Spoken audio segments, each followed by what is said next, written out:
الحمد للہ وکفا وسلام علی عبادہ الذین اصطفا اما بعد فاعوذ باللہ من الشیطان الرجیم بسم اللہ الرحمن الرحیم رب اشرح لی صدری ویسر لی امری واحلل عقدۃ من لسانی یفقہوا قولی۔ السلام علیکم ورحمۃ اللہ وبرکاتہ۔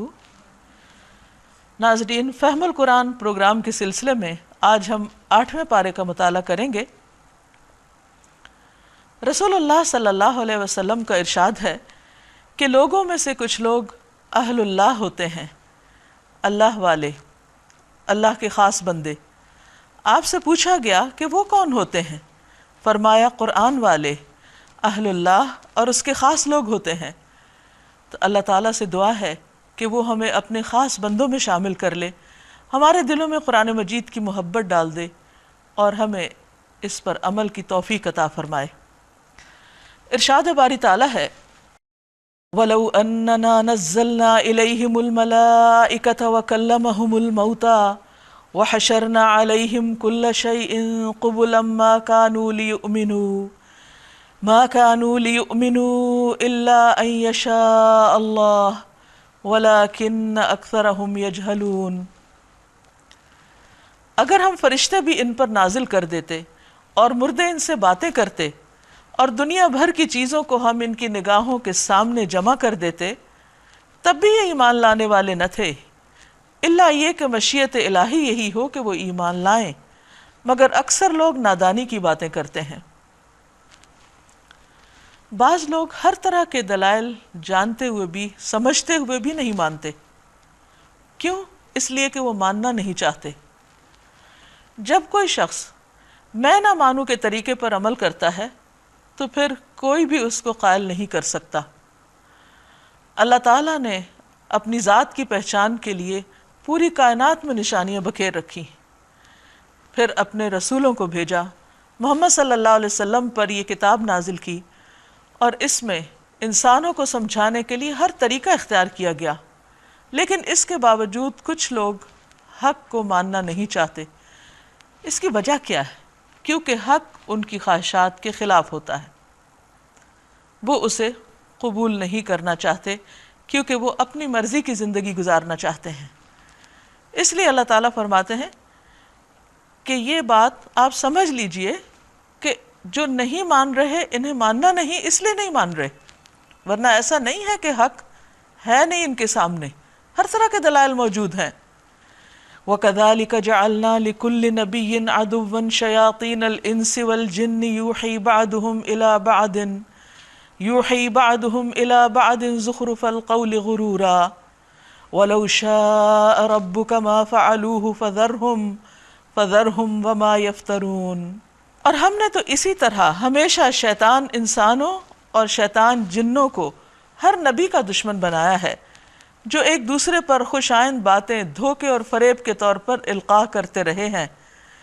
یعنی اگر آج شیاطین جن و انس متفق ہو کر آپ کے خلاف محاذ آرائی کر رہے ہیں اور آپ کو پریشان کر رہے ہیں، تو یہ تو شروع سے ایسا ہی ہوتا چلا آیا ہے۔ ہر پیغمبر کے ساتھ اور ہر اس شخص کے ساتھ جس نے اللہ کی طرف لوگوں کو بلایا، شیاطین نے اس کا راستہ روکنے کی کوشش کی۔ اور صرف جنات ہی نہیں بلکہ انسانوں میں سے جو سرکش قسم کے انسان ہوتے ہیں، جنہیں حق سے ایک بیر ہوتا ہے، وہ ایسے لوگوں کے لیے مشکلات کھڑی کرتے ہیں، ان کے لیے محاذ آرائی کرتے ہیں۔ اس لیے آپ کو تسلی دی جا رہی ہے کہ یہ ہمیشہ سے سلسلہ جاری رہا اور وہ آپس میں ایک دوسرے کے ساتھ تعاون کرتے ہیں حق کی راہیں روکنے کے لیے۔ فرمایا اللہ تعالیٰ چاہتا تو جبراً ان لوگوں کو روک دیتا، لیکن اللہ تعالیٰ نے چونکہ ہر ایک کو کام کی آزادی دے رکھی ہے کہ وہ اچھا کرنا چاہے یا برا، اس لیے وہ اپنی منمانیاں کر رہے ہیں، لیکن آپ ان کی ان چیزوں پر توجہ نہ دیجیے، اور جو آپ کرنا چاہتے ہیں یا جو آپ کو کرنا چاہیے وہ کرتے رہیے۔ فَذَرْهُمْ وَمَا يَفْتَرُونَ، ان کو ان کے حال پہ چھوڑ دیجئے کہ وہ اپنی افتراء پردازیاں کرتے رہیں۔ یہ سب کچھ ہم کیوں کرنے دے رہے ہیں؟ یعنی ایسا کیوں ہے کہ ان کو اتنی کھلی چھٹی ملی ہوئی ہے؟ یہ اس لیے کہ جو لوگ آخرت پر ایمان نہیں رکھتے ان کے دل اس خوشنما دھوکے کی طرف مائل ہوں اور وہ اس سے راضی ہو جائیں اور ان برائیوں کا اکتساب کریں جن کا وہ اکتساب کرنا چاہتے ہیں۔ سوال یہ پیدا ہوتا ہے کہ اللہ تعالیٰ نے ایسے شیطانوں کو کیوں ڈھیل دے رکھی ہے، اس کی کیا وجہ ہے؟ تو اس کا جواب دیا کہ جو لوگ آخرت پر ایمان نہیں رکھتے ان کے دل اس کی طرف مائل ہوں، یعنی ہم خیال لوگ پھر ایک طرف کو ہو جائیں اور وہ اس سے راضی ہو جائیں اور ان برائیوں کا اکتساب کریں جو وہ کرنا چاہتے ہیں، کیونکہ اللہ تعالیٰ نے اچھے اور برے کا فرق بتا کے رہنمائی کر کے پھر لوگوں کو آزادی دی کہ جو چاہے وہ خیر کے راستے پر چلے اور جو چاہے وہ شر کا راستہ اختیار کر لے۔ پھر جب حال یہ ہے تو کیا میں اللہ کے سوا کوئی اور فیصلہ کرنے والا تلاش کروں؟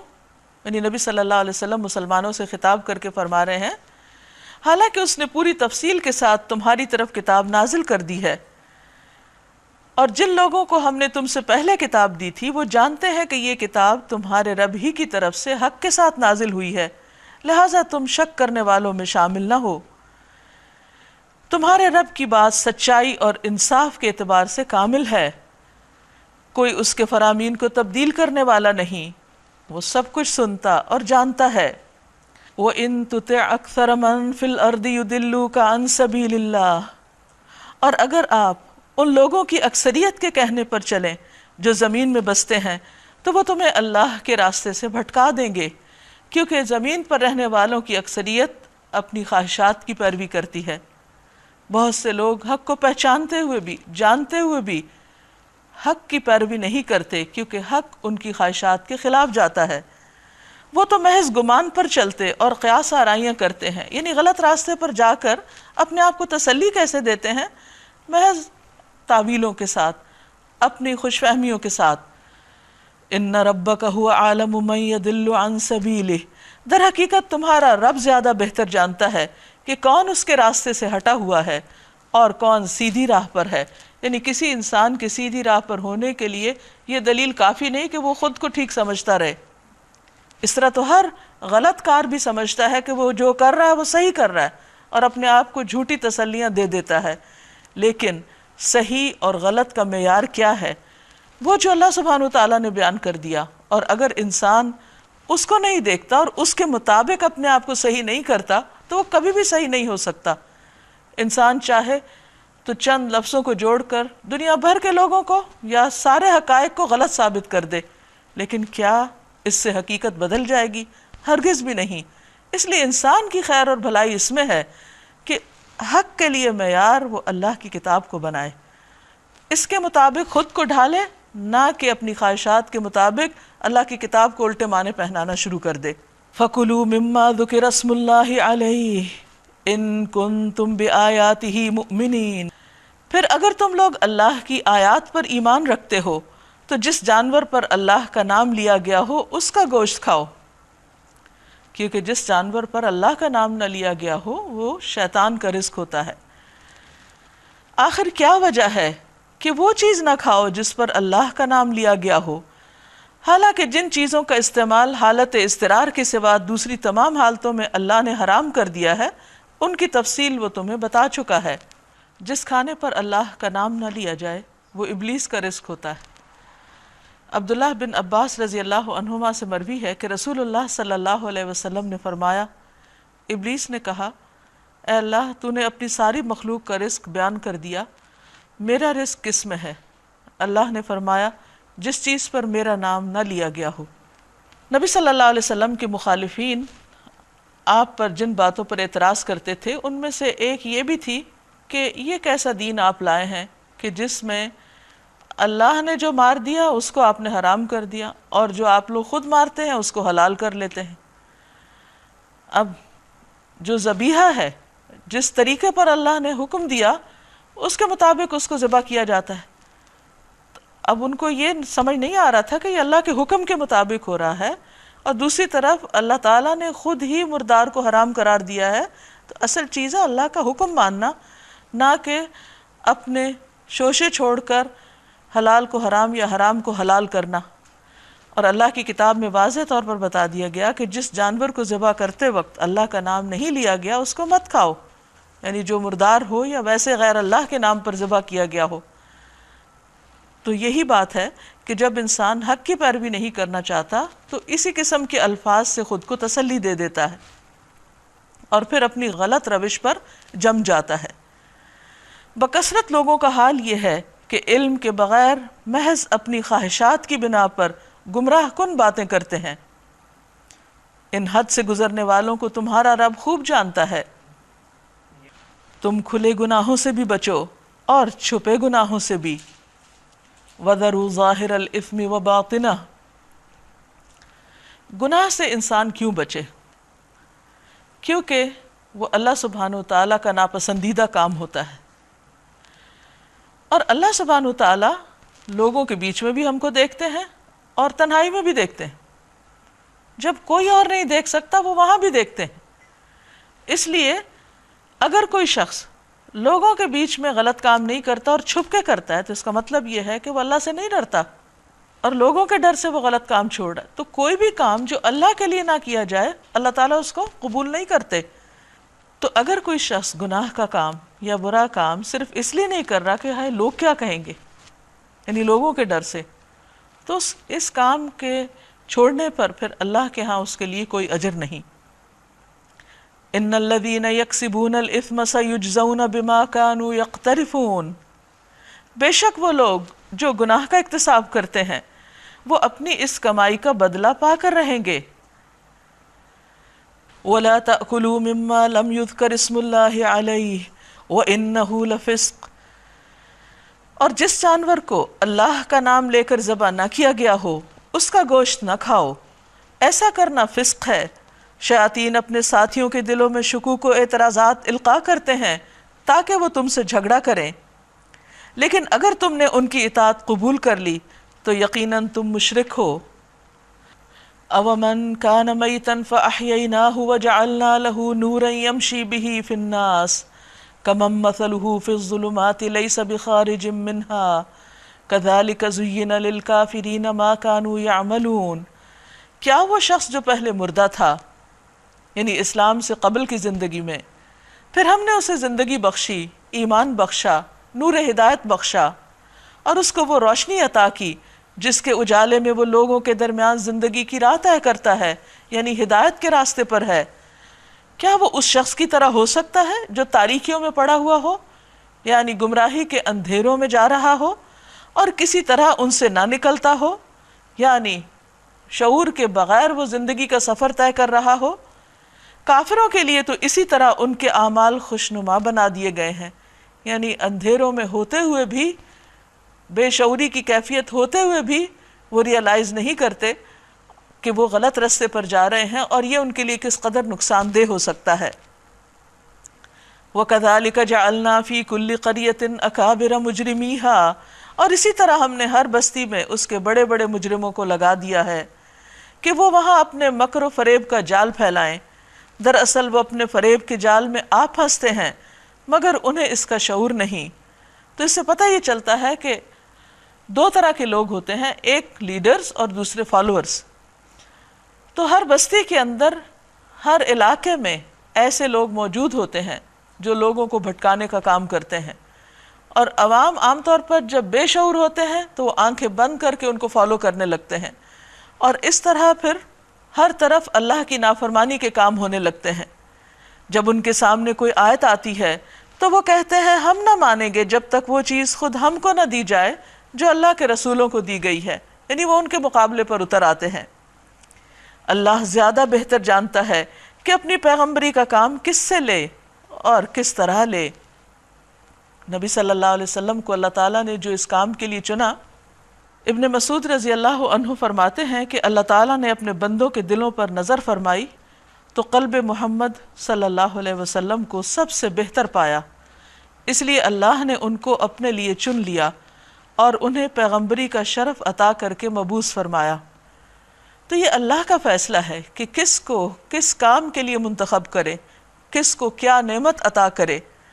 قریب ہے وہ وقت جب یہ مجرم اپنی مکاریوں کی پاداش میں اللہ کے ہاں ذلت اور سخت عذاب سے دوچار ہوں گے۔ فَمَن يُرِدِ اللَّهُ أَن يَهْدِيَهُ يَشْرَحْ صَدْرَهُ لِلْإِسْلَامِ، پس حقیقت یہ ہے کہ جسے اللہ ہدایت بخشنے کا ارادہ کرتا ہے اس کا سینہ اسلام کے لیے کھول دیتا ہے، یعنی پھر اس کے لیے حق کو قبول کرنا کچھ مشکل نہیں رہتا، اس کے اندر کی ساری رکاوٹیں دور ہو جاتی ہیں۔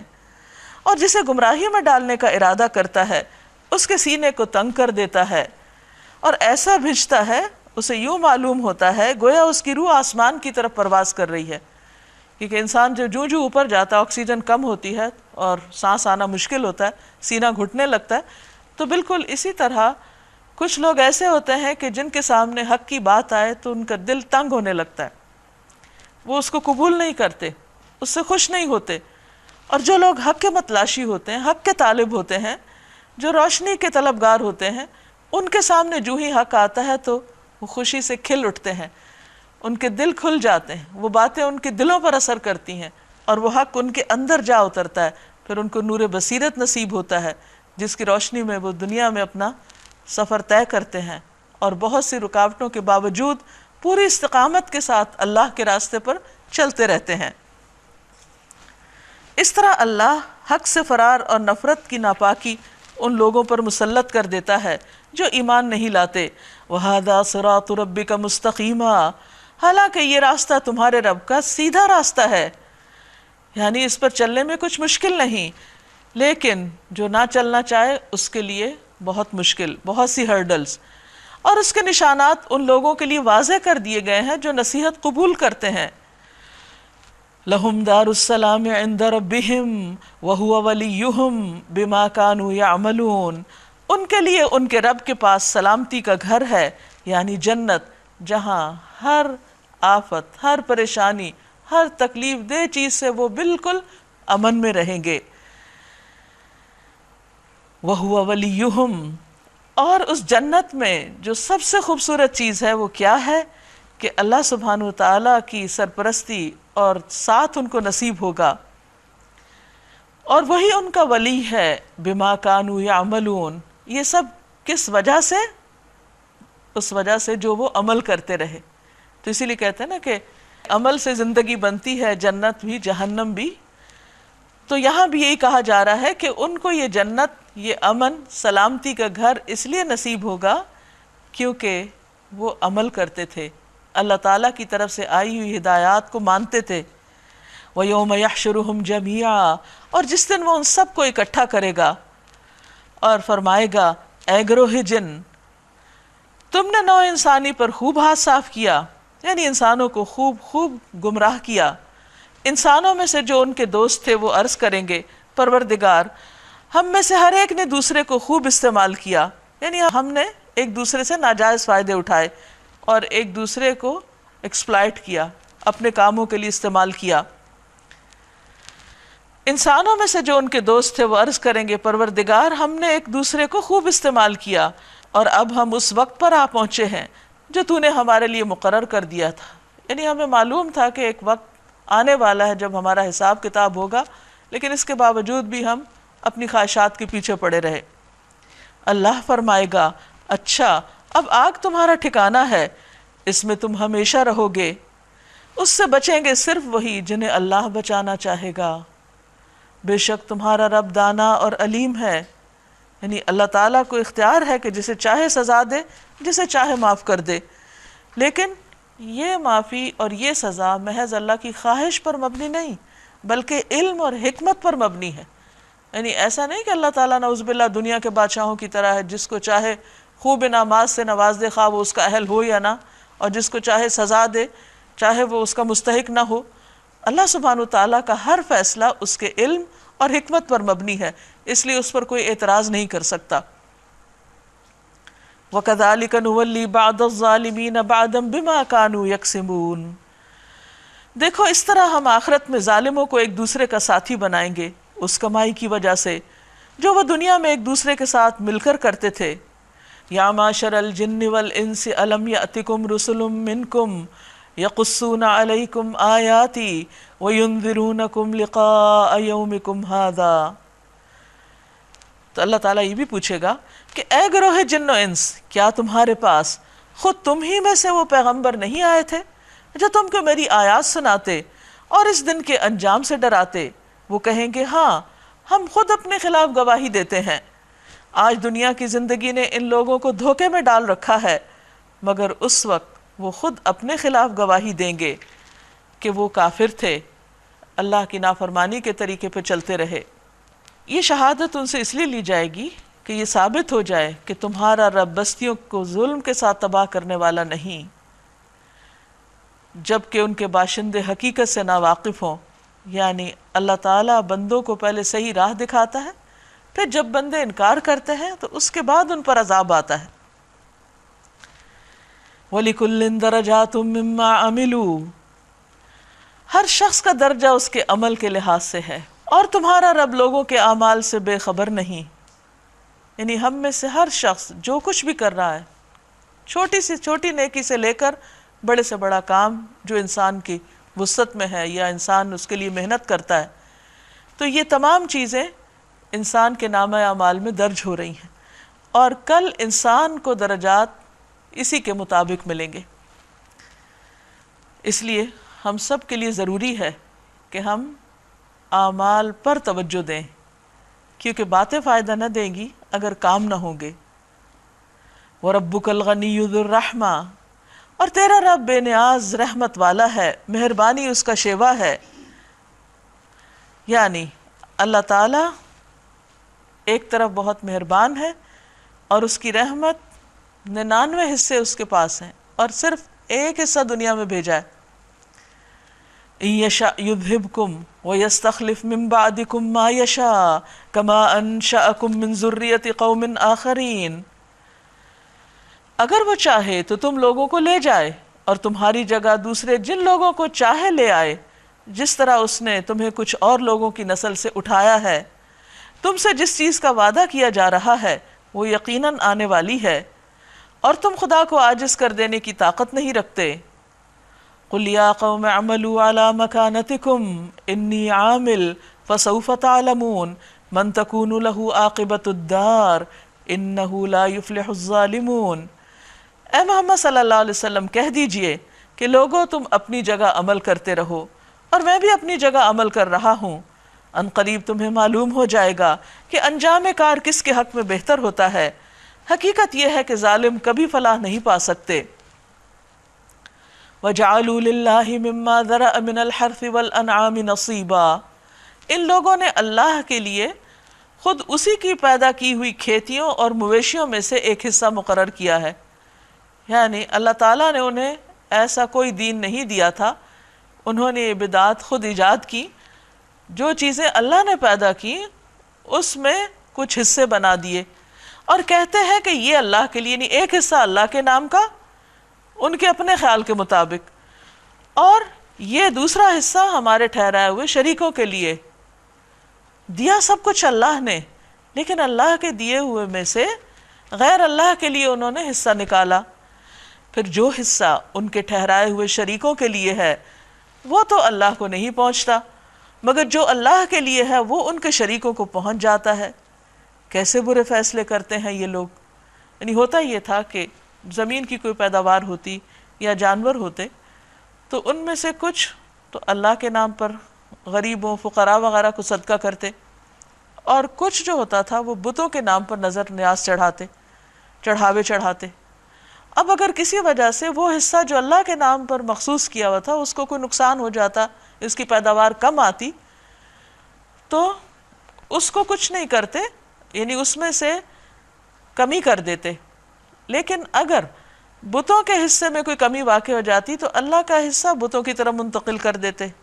گویا دوسرے الفاظ میں وہ بتوں کو رب العالمین پر جس نے سب کچھ ان کو دیا اس پر ترجیح دیتے، اور یہ سب کچھ ان کے اپنے ہاتھوں کی کمائی تھی، خود ہی انہوں نے فیصلے کیے ہوئے تھے۔ اور اسی طرح بہت سے مشرکوں کے لیے ان کے شریکوں نے اپنی اولاد کے قتل کو خوشنما بنا دیا ہے۔ ایک اور دور جاہلیت کی برائی یہ تھی کہ وہ اپنے ہی بچوں کو مار ڈالتے اور اس کو بھی نیکی کا کام سمجھتے، اور اس کی کئی ایک وجوہات تھی۔ مثلا بعض اوقات بتوں کے نام پہ چڑھاوا چڑھانے کے لیے اپنے بچوں کو ذبح کر ڈالتے۔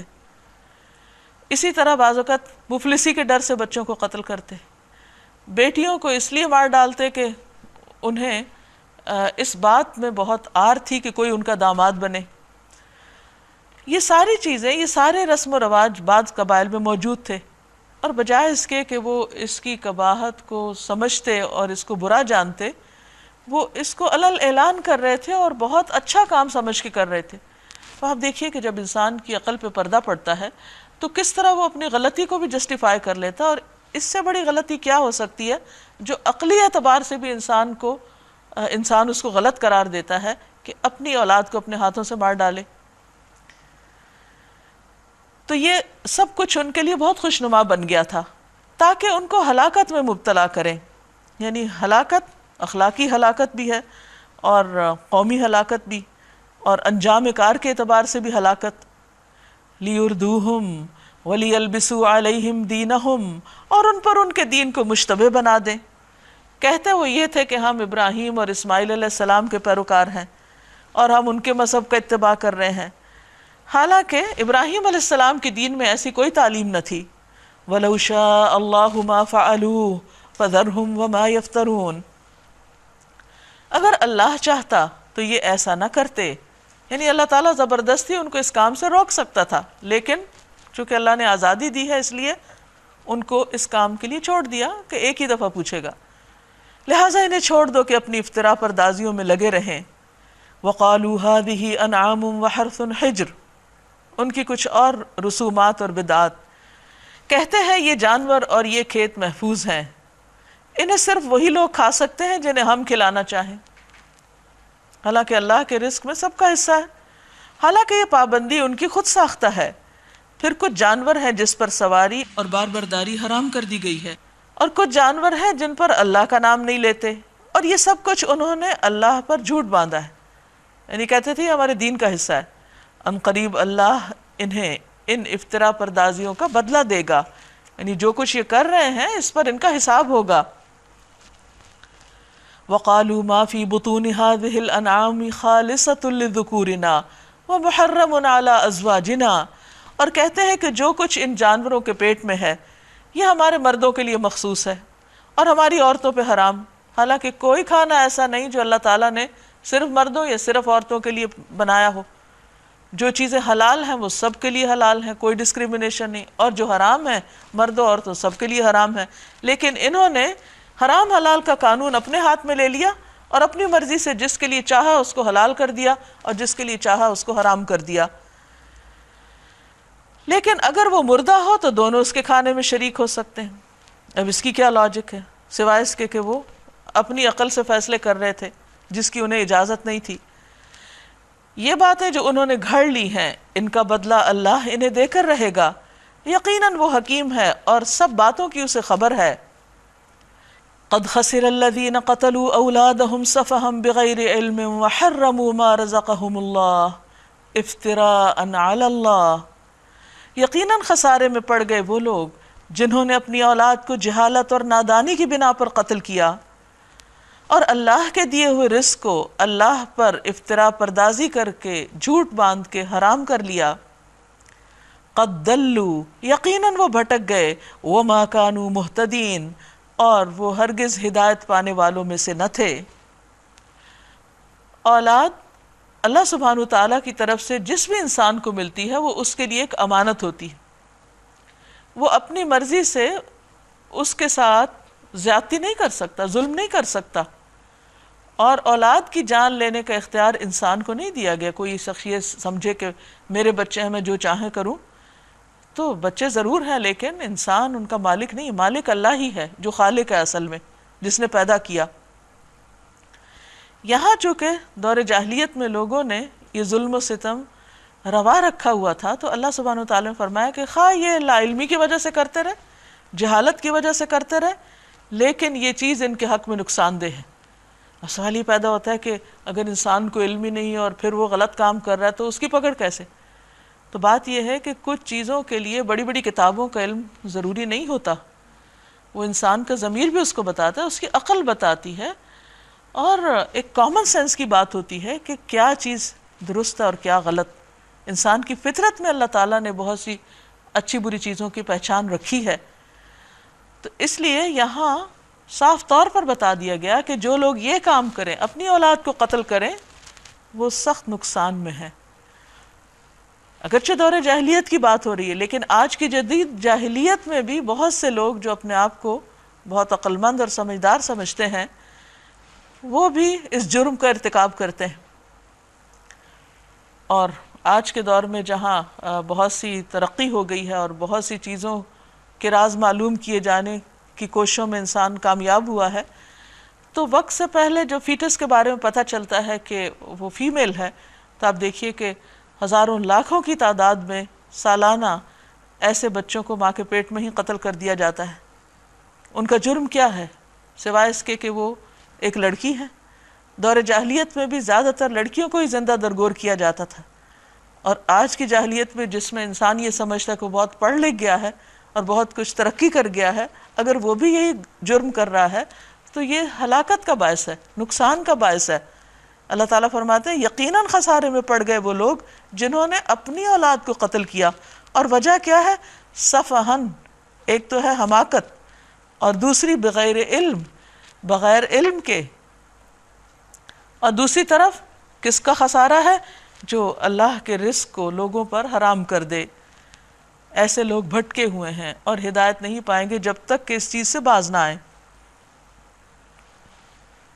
وَهُوَ الَّذِي أَنشَأَ جَنَّاتٍ مَّعْرُوشَاتٍ وَغَيْرَ مَعْرُوشَاتٍ، وہ اللہ ہی ہے جس نے طرح طرح کے باغات، تاکستان اور نخلستان پیدا کیے، یعنی ایسے پھل اور ایسے پیداوار کے جن میں سے بعض باغ کی شکل میں ہوتے ہیں، کھیتی کی شکل میں ہوتے ہیں، اور بعض بیلوں کی شکل میں اوپر چڑھائے جاتے ہیں۔ کھیتیاں اگائیں جن سے قسم قسم کے معقولات حاصل ہوتے ہیں، زیتون اور انار کے درخت پیدا کیے جن کے پھل صورت میں مشابہ اور مزے میں مختلف ہوتے ہیں۔ کھاؤ ان کی پیداوار جب کہ یہ پھلیں، اور اللہ کا حق ادا کرو جب ان کی فصل کاٹو، اور حد سے نہ گزرو کہ اللہ حد سے گزرنے والوں کو پسند نہیں کرتا۔ یعنی اللہ تعالیٰ نے یہ نعمتیں پیدا کی ہیں، ان کو کھاؤ لیکن اس کا شکر ادا کرو، مگر کسی بھی معاملے میں اسراف اور حد سے بڑھنا اللہ تعالیٰ کو پسند نہیں۔ پھر وہی ہے جس نے مویشیوں میں سے وہ جانور بھی پیدا کیے جن سے سواری اور بار برداری کا کام لیا جاتا ہے، اور وہ بھی جو کھانے اور بچھانے کے کام آتے ہیں۔ کھاؤ ان چیزوں میں سے جو اللہ نے تمہیں بخشی ہیں، اور شیطانوں کی پیروی نہ کرو کہ وہ تمہارا کھلا دشمن ہے۔ یہ 8 نر اور مادہ ہیں، 2 بھیڑ کی قسم سے اور 2 بکری کی قسم سے۔ اے محمد صلی اللہ علیہ وسلم ان سے پوچھئے کہ اللہ نے ان کے نر حرام کیے ہیں یا مادہ، یا وہ بچے جو بھیڑوں اور بکریوں کے پیٹ میں ہوں؟ ٹھیک ٹھیک علم کے ساتھ بتاؤ اگر تم سچے ہو، یعنی اپنے آباء و اجداد کے طریقے کو مت دیکھو، بلکہ علم کی کوئی دلیل پیش کرو کہ اللہ تعالیٰ نے ان مویشیوں میں سے کس چیز کو حرام کیا، نہ نر کو نہ مادہ کو۔ ان کو اللہ نے بندوں کی ضرورت کے لیے پیدا کیا اور ان کا کھانا ان کے لیے جائز قرار دیا، تو بندوں میں سے وہ شخص بہت مجرم ہے جو اللہ کی حلال کی ہوئی چیزوں کو ان پر حرام کرے۔ اسی طرح 2 اونٹ کی قسم سے ہیں، 2 گائے کی قسم سے۔ یہ اصل میں وہ معروف جانور ہیں جو عربوں کے ہاں پائے جاتے تھے، اس لیے انہی کا ذکر کیا گیا، بھینس کا نہیں یہاں پر ذکر۔ پوچھو ان کے نر اللہ نے حرام کیا یا مادہ، یا وہ بچے جو اونٹنی اور گائے کے پیٹ میں ہوں؟ کیا تم اس وقت حاضر تھے جب اللہ نے ان کے حرام ہونے کا حکم تمہیں دیا تھا؟ پھر اس شخص سے بڑھ کر ظالم اور کون ہوگا جو اللہ کی طرف منسوب کر کے جھوٹی بات کہے تاکہ علم کے بغیر لوگوں کی غلط رہنمائی کرے۔ یہ ایک بہت بڑا جرم ہے کہ بغیر علم کے انسان دوسروں کو کوئی راہ دکھائے، کیونکہ وہ خود بھی بھٹکے گا اور دوسروں کو بھی پیچھے لے کے ڈوبے گا۔ یقیناً اللہ ایسے ظالموں کو راہ راست نہیں دکھاتا۔ اے محمد صلی اللہ علیہ وسلم ان سے کہہ دیجئے کہ جو وحی میرے پاس آئی ہے اس میں تو میں کوئی ایسی چیز نہیں پاتا جو کسی کھانے والے پر حرام ہو، الا یہ کہ وہ مردار ہو، یا بہایا ہوا خون ہو، یا سور کا گوشت ہو کہ وہ ناپاک ہے، یا فسق ہو کہ اللہ کے سوا کسی اور کے نام پر ذبح کیا گیا ہو۔ پھر جو شخص مجبوری کی حالت میں کوئی چیز ان میں سے کھا لے بغیر اس کے کہ وہ نافرمانی کا ارادہ رکھتا ہو، اور بغیر اس کے کہ وہ حد ضرورت سے تجاوز کرے، تو یقیناً تمہارا رب درگزر سے کام لینے والا اور رحم فرمانے والا ہے۔ یعنی ایکسیپشنل صورتیں ہر جگہ پر موجود ہیں۔ رسول اللہ صلی اللہ علیہ وسلم نے فرمایا، اللہ تعالیٰ نے رحمت کو جس دن بنایا تو اس کے 100 حصے کیے اور اپنے پاس ان میں سے 99 رکھے، 99۔ اس کے بعد تمام مخلوق کے لیے صرف ایک حصہ رحمت کا بھیجا۔ پس اگر کافر کو وہ تمام رحم معلوم ہو جائے جو اللہ کے پاس ہے تو وہ جنت سے نا امید نہ ہو، اور اگر مومن کو وہ تمام عذاب معلوم ہو جائیں جو اللہ کے پاس ہیں تو دوزخ سے کبھی بے خوف نہ ہو۔ اصل بات یہ ہے کہ انسان کسی بھی حال میں اللہ کی نافرمانی کا ارادہ نہ کرے، گناہ کا ارادہ نہ کرے۔ اور جن لوگوں نے یہودیت اختیار کی ان پر ہم نے سب ناخن والے جانور حرام کر دیے تھے، اور گائے اور بکری کی چربی بھی بجز اس کے جو ان کی پیٹھ یا ان کی آنتوں سے لگی ہوئی ہو یا ہڈی سے لگی رہ جائے۔ ایسا کیوں ہوا جبکہ یہ چیزیں باقی لوگوں کے لیے حلال تھی؟ یہ ہم نے ان کی سرکشی کی سزا انہیں دی تھی۔ تو اس سے یہ پتہ چلتا ہے کہ گناہوں کی سزا بعض اوقات دنیا میں بھی ملتی ہے، انسان پر نعمتیں حرام ہو جاتی ہیں اور چھن جاتی ہیں۔ اور یہ جو کچھ ہم کہہ رہے ہیں بالکل سچ کہہ رہے ہیں۔ اب اگر وہ تمہیں جھٹلائیں تو ان سے کہہ دیجئے کہ تمہارے رب کا دامن رحمت وسیع ہے اور مجرموں سے اس کے عذاب کو پھیرا نہیں جا سکتا۔ یہ مشرک لوگ تمہاری ان باتوں کے جواب میں ضرور کہیں گے کہ اگر اللہ چاہتا تو ہم شرک نہ کرتے، یعنی اپنے گناہ اور اپنی غلطی کا الزام خود پہ لینے کی بجائے اللہ سبحانہ و تعالیٰ پہ ڈال رہے ہیں۔ اور نہ ہمارے باپ دادا، اور نہ ہم کسی چیز کو حرام ٹھہراتے، یعنی اپنی ساری غلطیوں کے ذمہ داری لینے سے اب انکاری آخرت میں جب سزا کو سامنے دیکھیں گے۔ ایسی ہی باتیں بنا کر ان سے پہلے کے لوگوں نے بھی حق کو جھٹلایا، یہاں تک کہ آخر کار ہمارے عذاب کا مزہ انہوں نے چکھ لیا۔ ان سے کہو کیا تمہارے پاس کوئی علم ہے جسے ہمارے سامنے پیش کر سکو، کوئی دلیل ہے؟ تم تو محض گمان پر چل رہے ہو اور نری قیاس آرائیاں کرتے ہو۔ پھر کہو تمہاری اس حجت کے مقابلے میں حقیقت رس حجت تو اللہ کے پاس ہے۔ قل فللہ الحجت البالغہ، بے شک اگر اللہ چاہتا تو تم سب کو ہدایت دے دیتا۔ ان سے کہو لاؤ اپنے وہ گواہ جو اس بات کی شہادت دیں کہ اللہ ہی نے ان چیزوں کو حرام کیا ہے، پھر اگر وہ شہادت دے دیں تو تم ان کے ساتھ شہادت مت دینا، اور ہرگز ان لوگوں کی خواہشات کے پیچھے نہ چلنا جنہوں نے ہماری آیات کو جھٹلایا ہے اور جو آخرت کے منکر ہیں اور جو دوسروں کو اپنے رب کا ہمسر بناتے ہیں، شرک کرتے ہیں۔ قل تعالوا اتل ما حرم ربکم علیکم اللہ تشرکوا بہ شیئا، ان سے کہیے کہ آؤ میں تمہیں سناؤں تمہارے رب نے تم پر کیا حرام کیا ہے، کیا پابندیاں لگائی ہیں۔ نمبر 1 یہ کہ اس کے ساتھ کسی کو شریک نہ کرو، نہ اس کی ذات میں، نہ اس کے حقوق میں، نہ اس کے اختیارات میں، نہ اس کی صفات میں، کوئی اس کے برابر کا نہیں۔ وبالوالدین احسانا، اور والدین کے ساتھ نیک سلوک کرو، ان کی تعظیم، ادب، اطاعت، خدمت، ان کو خوش کرنا، ان کی خواہشات کا احترام کرنا، یہ سب حسن سلوک میں آتا ہے۔ پھر دنیا سے جب چلے جائیں، فوت ہو جائیں، تو ان کے رشتہ داروں کے ساتھ اچھا سلوک کرنا، ان کے لیے دعائے بخشش کرنا۔ وَلَا تَقْتُلُوا أَوْلَادَكُم مِّنْ إِمْلَاقٍ، اور اپنی اولاد کو مفلسی کے ڈر سے قتل نہ کرو۔ نَحْنُ نَرْزُقُكُمْ وَإِيَّاهُمْ، ہم تمہیں بھی رزق دیتے ہیں اور ان کو بھی دیں گے، یعنی ہر شخص اپنا رزق خود لے کر آتا ہے، انسان کسی کا رازق نہیں ہے۔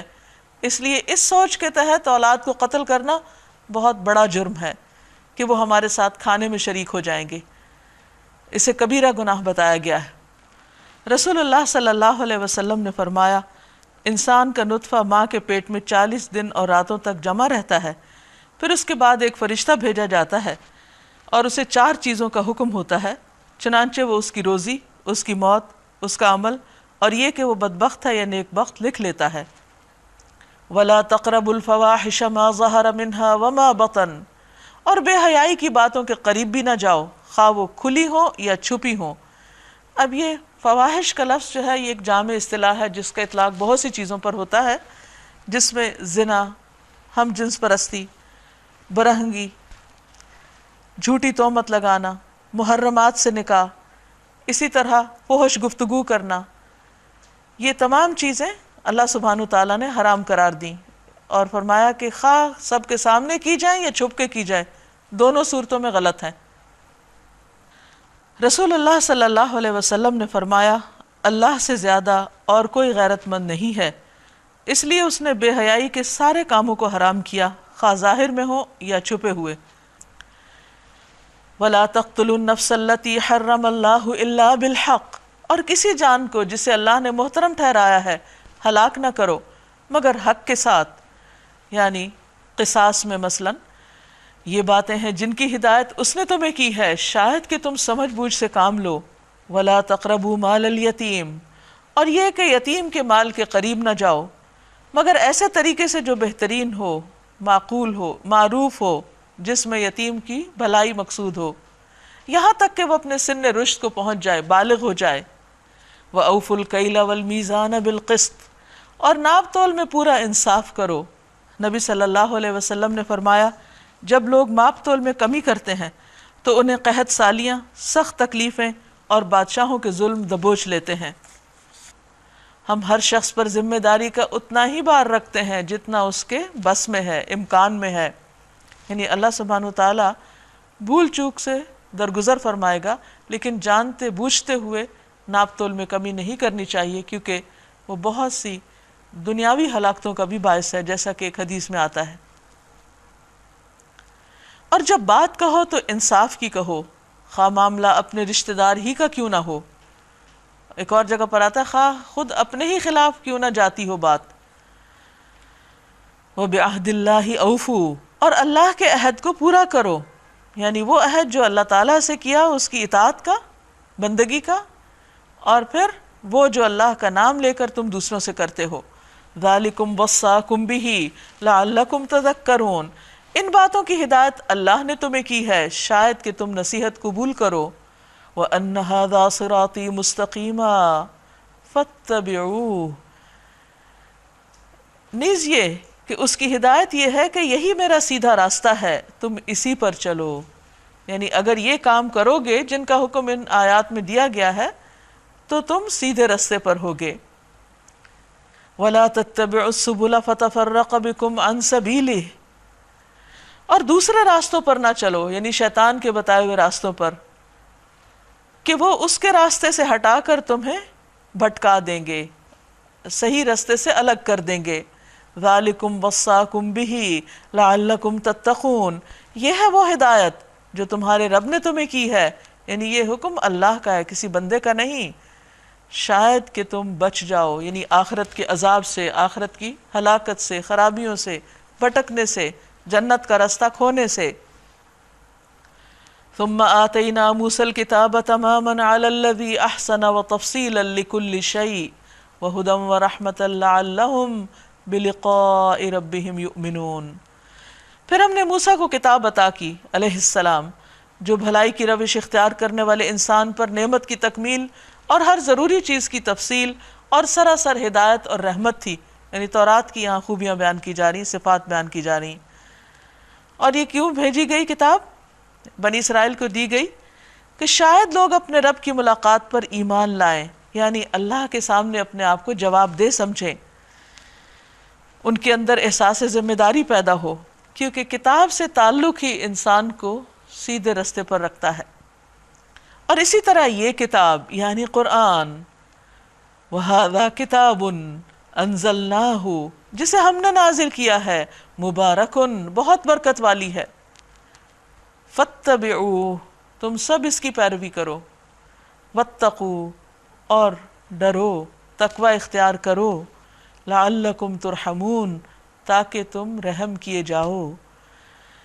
یعنی ہر دور کے لیے اللہ تعالیٰ نے ہدایت کا انتظام فرمایا، اور اے لوگو قیامت تک اب قرآن مجید ایک ایسی کتاب ہے کہ جو تمہاری ہدایت کے لیے اللہ نے بھیجی ہے۔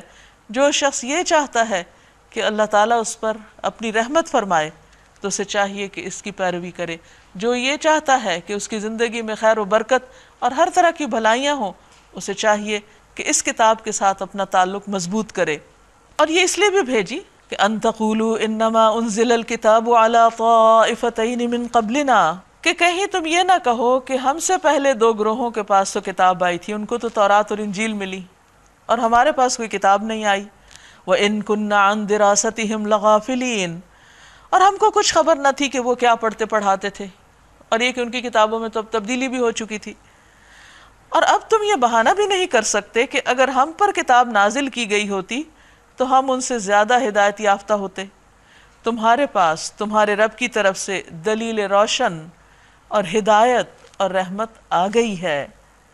ہم سب کے پاس یہ رحمت اور ہدایت آ چکی ہے. اب اگر ہم اپنی آنکھیں بند کر لیں تو پھر یہ روشنی نظر نہیں آ سکتی. فائدہ اٹھانا ہمارا اپنا کام ہے.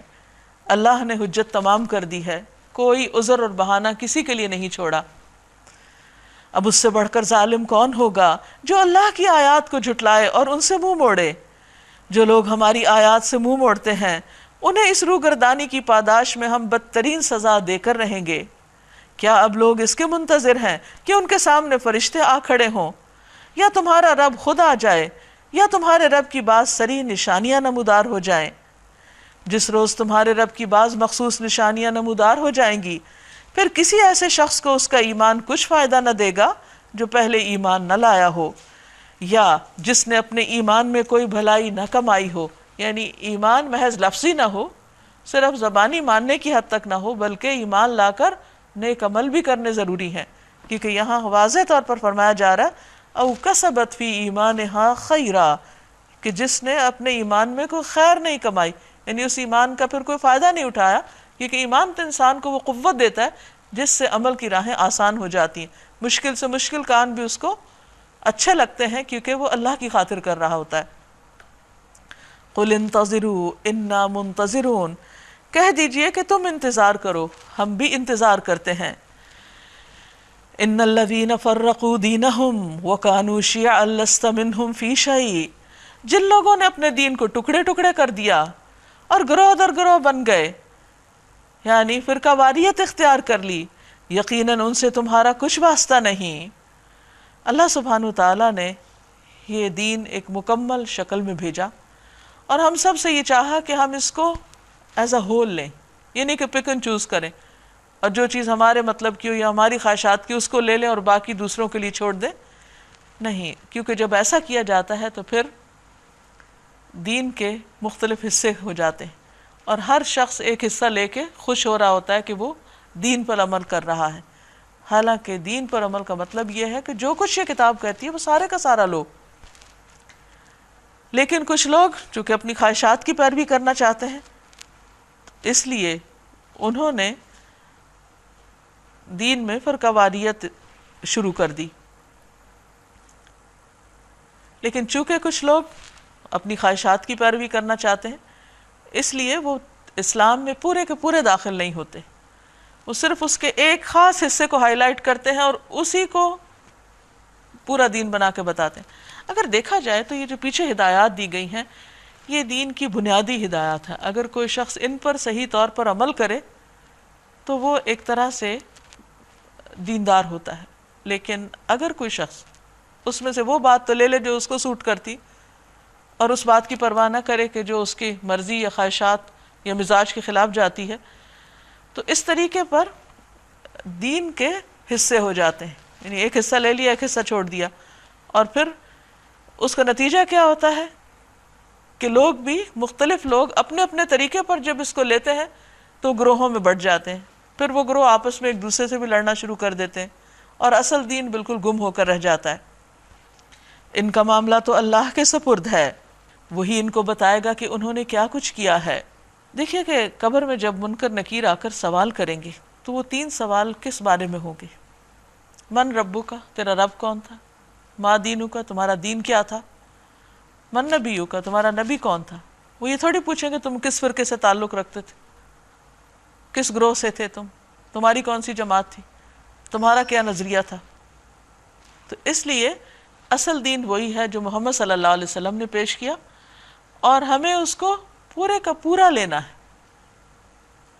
یہ نہیں سوچنا کہ آج کے دور میں اس پہ عمل نہیں ہو سکتا اور اس پہ نہیں ہو سکتا.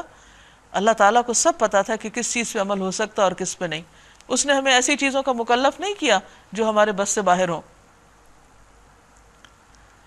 پھر فرمایا من جاء بالحسنۃ فلہ عشر امثالها، جو اللہ کے حضور نیکی لے کر آئے گا اس کے لیے 10 گنا اجر ہے. یہ ہے اللہ کی رحمت کہ ایک کام کرو اور اس پر 10 گنا اجر پاؤ، 10 گنا منافع.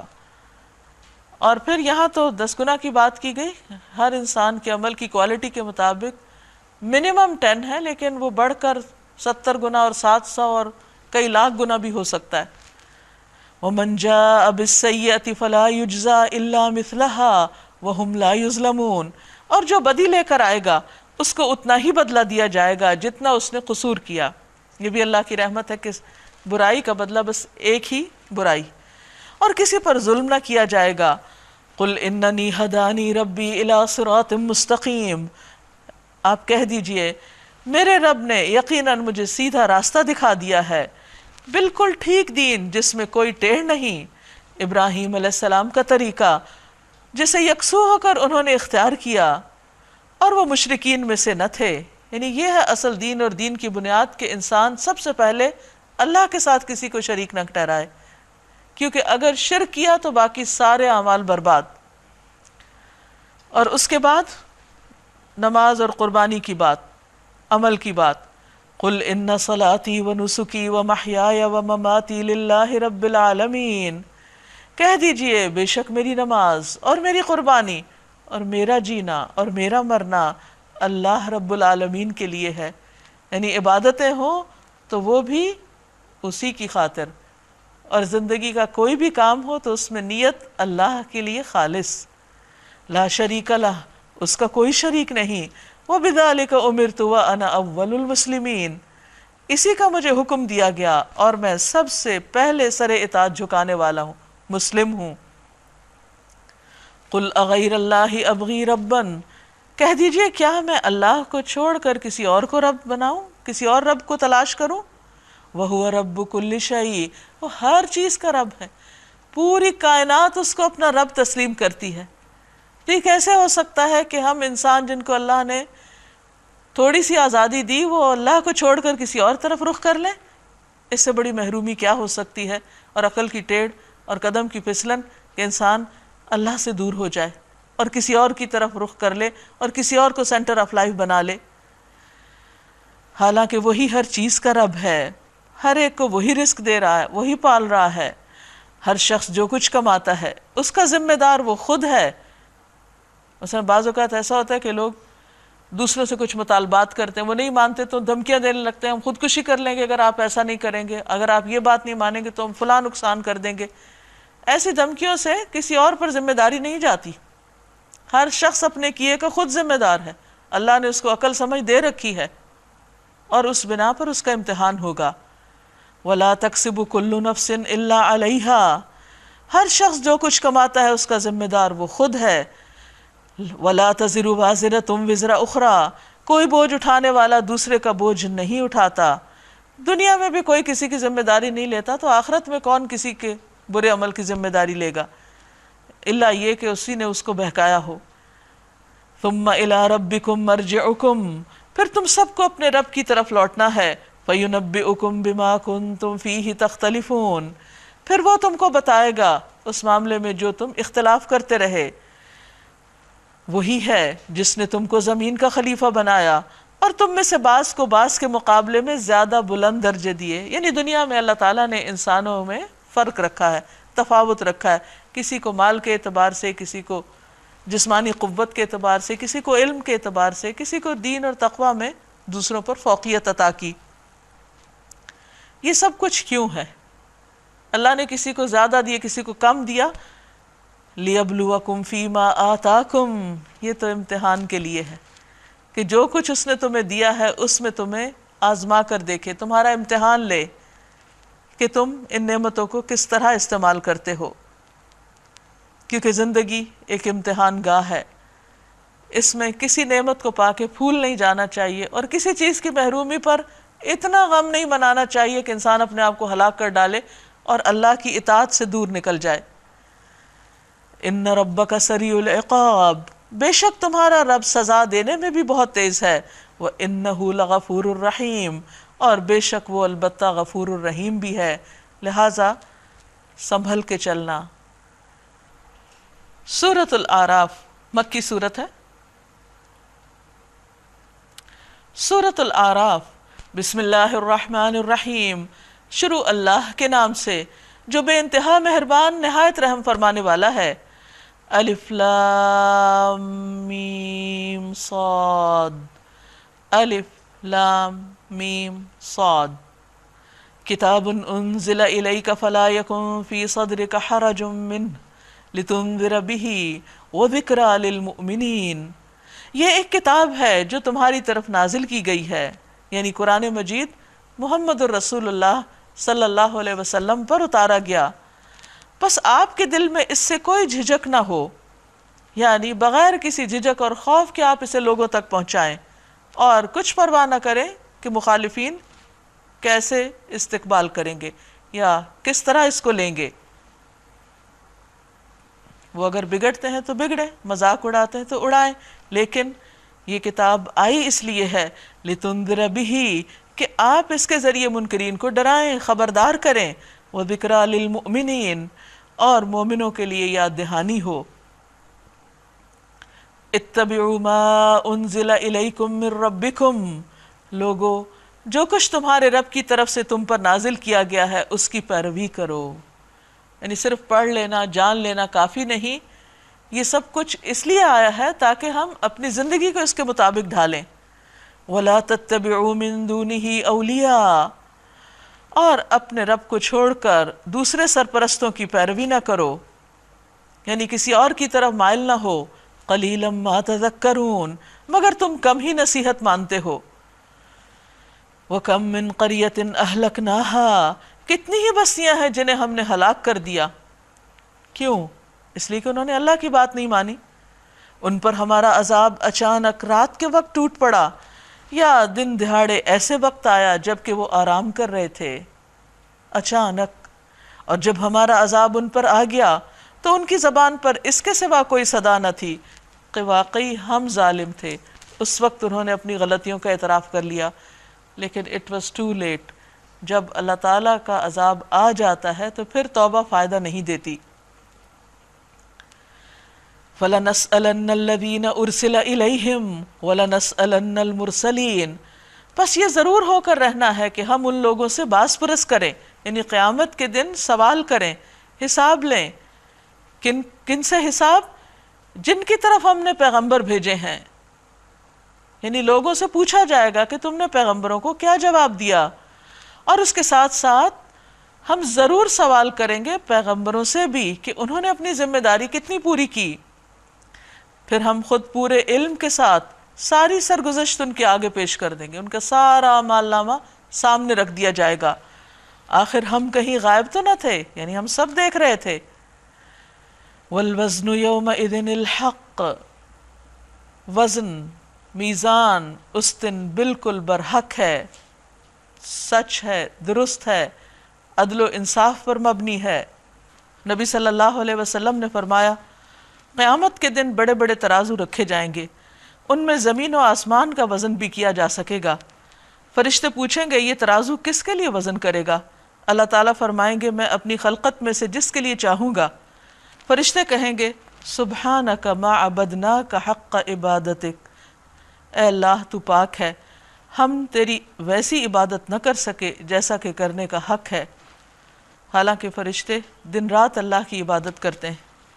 فَمَن ثَقُلَتْ مَوَازِينُهُ فَأُولَئِكَ هُمُ الْمُفْلِحُونَ، جن کے پلڑے بھاری ہوں گے، یعنی نیکیاں زیادہ ہوں گی، اچھے کام زیادہ ہوں گے، وہی دراصل فلاح پانے والے ہیں۔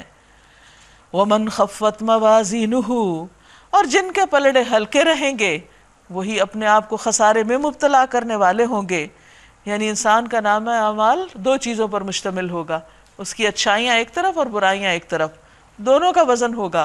جس کی نیکیاں زیادہ ہو گئیں وہ کامیاب ہو گیا، اور جس کی برائیوں کا پلڑا جھک گیا وہ ناکام ہو گیا۔ فَأُولَئِكَ الَّذِينَ خَسِرُوا أَنفُسَهُمْ، کسی اور کا قصور نہیں، ان کے اپنے ہاتھوں کی کمائی ہوگی، وہی اپنے آپ کو خسارے میں مبتلا کرنے والے ہوں گے، یعنی اللہ تعالیٰ کسی پر ظلم نہیں کرے گا۔ کیونکہ وہ ہماری آیات کے ساتھ ظلم کرتے رہے، یعنی ان کا یا تو مذاق اڑایا یا پوری طرح ان پر ایمان نہیں لائے یا ان کے مطابق عمل نہیں کیا، ان کو ان کا حق نہیں دیا، کیونکہ ظلم عربی میں کہتے ہیں کسی چیز کو اس کا حق نہ دینا۔ وَلَقَدْ مَكَّنَّاكُمْ فِي الْأَرْضِ وَجَعَلْنَا لَكُمْ فِيهَا مَعَائِشَ قَلِيلًا مَا تَشْكُرُونَ، ہم نے تمہیں زمین میں اختیارات کے ساتھ بسایا اور تمہارے لیے یہاں سامان زیست فراہم کیا، یعنی صرف زمین پہ چھوڑ نہیں دیا، تمہاری ضرورت کی ہر چیز بھی زمین پر بھیجی، لیکن تمہارا طرز عمل کیا ہے اے انسان، قلیلا ما تشکرون، کتنا کم تم شکر ادا کرتے ہو سب کچھ پا کر۔ وَلَقَدْ خَلَقْنَاكُمْ، اور البتہ تحقیق ہم نے تم کو پیدا کیا، ثُمَّ صَوَّرْنَاكُمْ، پھر ہم نے تمہاری صورت بنائی، یعنی انسان کی بہترین خوبصورت شکل اللہ تعالیٰ نے خود بنائی، کتنا پرفیکٹ اس کو بیلنس طریقے سے بنایا۔ ثُمَّ قُلْنَا لِلْمَلَائِكَةِ اسْجُدُوا لِآدَمَ، پھر اتنی عزت بخشی کہ فرشتوں سے سجدہ کروایا، ہم نے فرشتوں سے کہا آدم کو سجدہ کرو، فَسَجَدُوا، سب جھک گئے، الا ابلیس، سوائے ابلیس کے، لم یکن من الساجدین، وہ سجدہ کرنے والوں میں شامل نہ ہوا، اس نے انکار کر دیا۔ قال ما منعک الا تسجد اذ امرتک، اللہ تعالیٰ نے پوچھا تجھے کس چیز نے سجدہ کرنے سے روکا جبکہ میں نے تجھ کو حکم دیا تھا، یعنی یہ میرا حکم تھا کہ تم یہ کرو، تم نے کیوں انکار کیا؟ قال انا خیر من، بولا میں اس سے بہتر ہوں۔ یہ جو بات ہے کہ میں دوسرے سے بہتر ہوں، یہ ایک تکبر کا جملہ ہے، چاہے انسان بول کے کہے یا اپنے دل میں رکھے، یہ انا کا مسئلہ ہے۔ ابلیس کو یہی انا کا مسئلہ لاحق ہوا تھا، وہ اللہ تعالیٰ کے آگے سجدے کرتا تھا، وہ کہا جاتا ہے کہ بہت عبادت گزار تھا، اسی لیے فرشتوں کا ہم نشین ہو گیا تھا، اور وہ سمجھتا تھا کہ بہت نیک ہے، اس لیے اگر کوئی ایک بات نہیں بھی مانی تو کیا ہوا، اور پھر کیوں نہیں مانی اس نے جسٹیفیکیشن تلاش کی ہوئی تھی، اس کے پاس تعویل تھی، اس کے پاس بہانہ تھا، اس کے پاس جواب تھا، لیکن کیا یہ جواب درست تھا؟ کیا یہ جواب مان لیا گیا؟ اس نے کہا کہ نہیں، میں انسان سے بہتر ہوں، میں انسان کے آگے کیوں جھکوں؟ اور پھر اس کا لاجک بھی پیش کیا، خلقتنی من نار وخلقتہ من طین، مجھے تو نے آگ سے بنایا اور اس کو مٹی سے بنایا۔ نبی صلی اللہ علیہ وسلم نے فرمایا ابلیس کو دھوئیں کی آگ سے پیدا کیا گیا، اور اس کے خیال میں آگ مٹی سے بہتر تھی، یہ بھی اس کا اپنا خیال تھا، حالانکہ آگ تو ہر چیز کو ختم کر دیتی ہے اور مٹی میں چیزیں ملٹیپلائی ہوتی ہیں، گروتھ ہوتی ہے، تو دیکھا جائے تو مٹی زیادہ فائدے کی ہے، اگرچہ ہر چیز کا اپنا ایک فائدہ بھی ہے، لیکن اس کے عقل نے اس کو سجھایا کہ آگ مٹی سے بہتر ہے۔ اسی طرح انسان جب اللہ کی ہدایت کو معیار نہیں بناتا اور اپنی عقل کو معیار بناتا ہے تو بعض اوقات عقل اس کو دھوکے میں ڈال دیتی ہے، جیسے ابلیس کے ساتھ ہوا۔ قال فاہبط منہا، اللہ تعالیٰ نے فرمایا تم یہاں سے اتر جاؤ، فما یکون لک ان تتکبر فیہا، تمہیں حق نہیں کہ یہاں تم تکبر کرو، اپنی بڑائی کی دھونس جماؤ، اپنے آپ کو اچھا سمجھو، فخرج، نکل جاؤ۔ اللہ تعالیٰ ناراض ہو گئے، انک من الصاغرین، تم چھوٹے ہونے والوں میں سے ہو، تم صاغرین میں سے ہو۔ صاغر کا مطلب وہ ہوتا ہے جو چھوٹی حیثیت اختیار کر لے، تو حقیقت یہ ہے کہ جو شخص اپنے آپ کو بڑی چیز سمجھتا ہے وہ بندوں کی نگاہ میں بھی ذلیل ہوتا ہے، اور اللہ کی نگاہ میں تو سخت ناپسندیدہ ہے کہ کوئی شخص اپنے آپ کو دوسروں کے مقابلے میں زیادہ بہتر سمجھے، تو جو ایسا کرتا ہے وہ دراصل ذلیل ہو کے رہتا ہے۔ قال انظرنی الی یوم یبعثون، بولا مجھے اس دن تک مہلت دے جب یہ سب دوبارہ اٹھائے جائیں گے، یعنی مجھے اس وقت تک زندگی دے دے کہ میں ان کو بھٹکاتا رہوں حتیٰ کہ دنیا ختم ہو جائے اور پھر یہ دوبارہ اٹھائے جائیں حساب کتاب کے لیے۔ قال انک من المنظرین، اللہ تعالیٰ نے فرمایا جاؤ، چھٹی ہے تمہیں مہلت دے دی گئی۔ قال فبما اغویتنی، اب آپ دیکھیے مزید جرت، اللہ تعالیٰ کو الزام دے رہا ہے، کہا چونکہ تو نے مجھے گمراہی میں مبتلا کیا، یعنی سجدے کا حکم دے کر، نعوذ باللہ، اللہ تعالیٰ نے تو ایک حکم دیا تھا لیکن اس نے اس حکم کو بھی الٹا سمجھا۔ اب ایک شخص جو گمراہ ہو وہ کہے کہ اچھا اللہ نے حکم کیوں دیا، نہ دیتا تو نہ میں یہ غلط کام کرتا، تو یہ تو کوئی دلیل نہیں، یہ تو کوئی بہانہ نہیں. ہم مخلوق ہیں، ہمارا کام یہ ہے کہ ہمارا خالق، ہمارا رازق ہمیں جو کرنے کو کہے ہم خوش دلی سے کریں، نہ کہ اس پر اعتراضات کریں.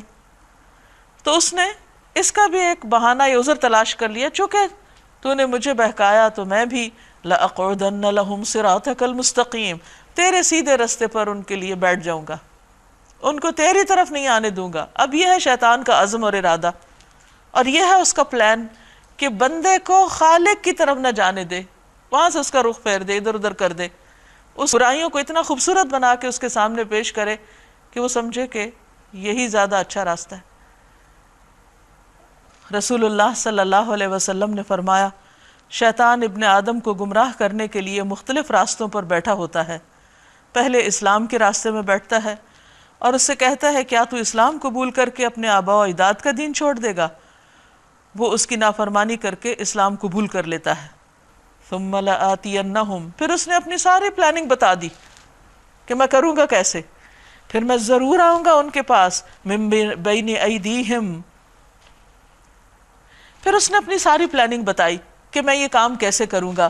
ثم لآتینہم من بین ایدیہم، پھر میں ضرور ان کے پاس آؤں گا ان کے سامنے سے، ومن خلفہم، اور ان کے پیچھے سے، وعن ایمانہم، اور ان کے دائیں سے، وعن شمائلہم، اور ان کے بائیں سے، ولا تجد اکثرہم شاکرین، اور تو ان کی اکثریت کو شکر گزار نہ پائے گا. اور شیطان دراصل یہی کر رہا ہے کہ انسان ایک طرف جانا چاہتا ہے تو وہاں کوئی رکاوٹ نظر آتی تو انسان واپس پلٹ آتا ہے خیر کے راستے سے، پھر اس کو خیال آتا ہے نہیں مجھے کر لینا چاہیے، پھر دوسری طرف سے جانے لگتا ہے تو وہاں سے کوئی رکاوٹ دیتا ہے، پھر پلٹتا ہے، پھر دوسری آگے سے، پیچھے سے، دائیں سے، بائیں سے، اور پھر صرف وہی آگے بڑھتا ہے جس کے اندر عاجزی اور انکساری ہو، جس کا اللہ سے مضبوط تعلق ہو، وہ ثابت قدمی کے ساتھ اس راستے پہ چلتا رہتا ہے. تو شیطان نے اوپر اور نیچے کا راستہ نہیں مینشن کیا، یہ دو راستے کھلے ہیں انسان کی نجات کے لیے، کہ ایک طرف اوپر سے وہ اللہ سبحانہ وتعالیٰ کے ساتھ مضبوط تعلق رکھے، اور دوسری طرف اپنے اندر عاجزی اختیار کرے اور سجدے میں پڑا رہے، اللہ کے آگے جھکے. یعنی فزیکل سجدے کے علاوہ اطاعت کا جذبہ، اللہ کی فرما برداری کا جذبہ. وَلَا تَجِدُ أَكْثَرَهُمْ شَاكِرِينَ، تو ان میں سے اکثریت کو شکر گزار نہ پائے گا. لہٰذا اگر کوئی شخص شیطان کا مقابلہ کرنا چاہتا ہے تو اپنے اندر ہر وقت شکر گزاری پیدا کرے. اور شکر گزاری کیا ہے؟ نعمتوں کا اعتراف. اللہ نے جو دیا ہے اس کو دیکھے، دیکھنے کے قابل ہو. ناشکری کب آتی ہے؟ جب نعمتیں نظر ہی نہیں آتی، آنکھوں پہ پردہ پڑا ہوا ہوتا ہے اور انسان ہر وقت وہ دیکھتا ہے جو اس کے پاس نہیں ہے اور اسی کے لیے پریشان رہتا ہے. تو یہ چیز ناشکری ہوتی. اللہ تعالیٰ نے ہمیں جو کچھ بھی دیا ہے، مال، اولاد، بچے، رشتہ دار، کھانے پینے کو رزق، زندگی کی راحتیں، صحت، آرام، سب کچھ، بہت مواقع، کام کے بہت سے مواقع، بہت سی اپرچونٹیز. یعنی اللہ کی نعمتیں اگر ہم گننا چاہیں تو گن نہیں سکتے. لیکن کس قدر ناشکری کی بات ہے کہ اگر انسان کے پاس سب کچھ بھی ہے اور صرف ایک چیز امتحان کے لیے اللہ نے نہیں دی تو انسان اسی پہ روتا چلا جاتا ہے اور اپنے آپ کو بدقسمت سمجھنے لگتا ہے. تو یہ شیطان کا راستہ ہوتا ہے. شیطان اس راستے سے انسان پہ قابو پا لیتا ہے.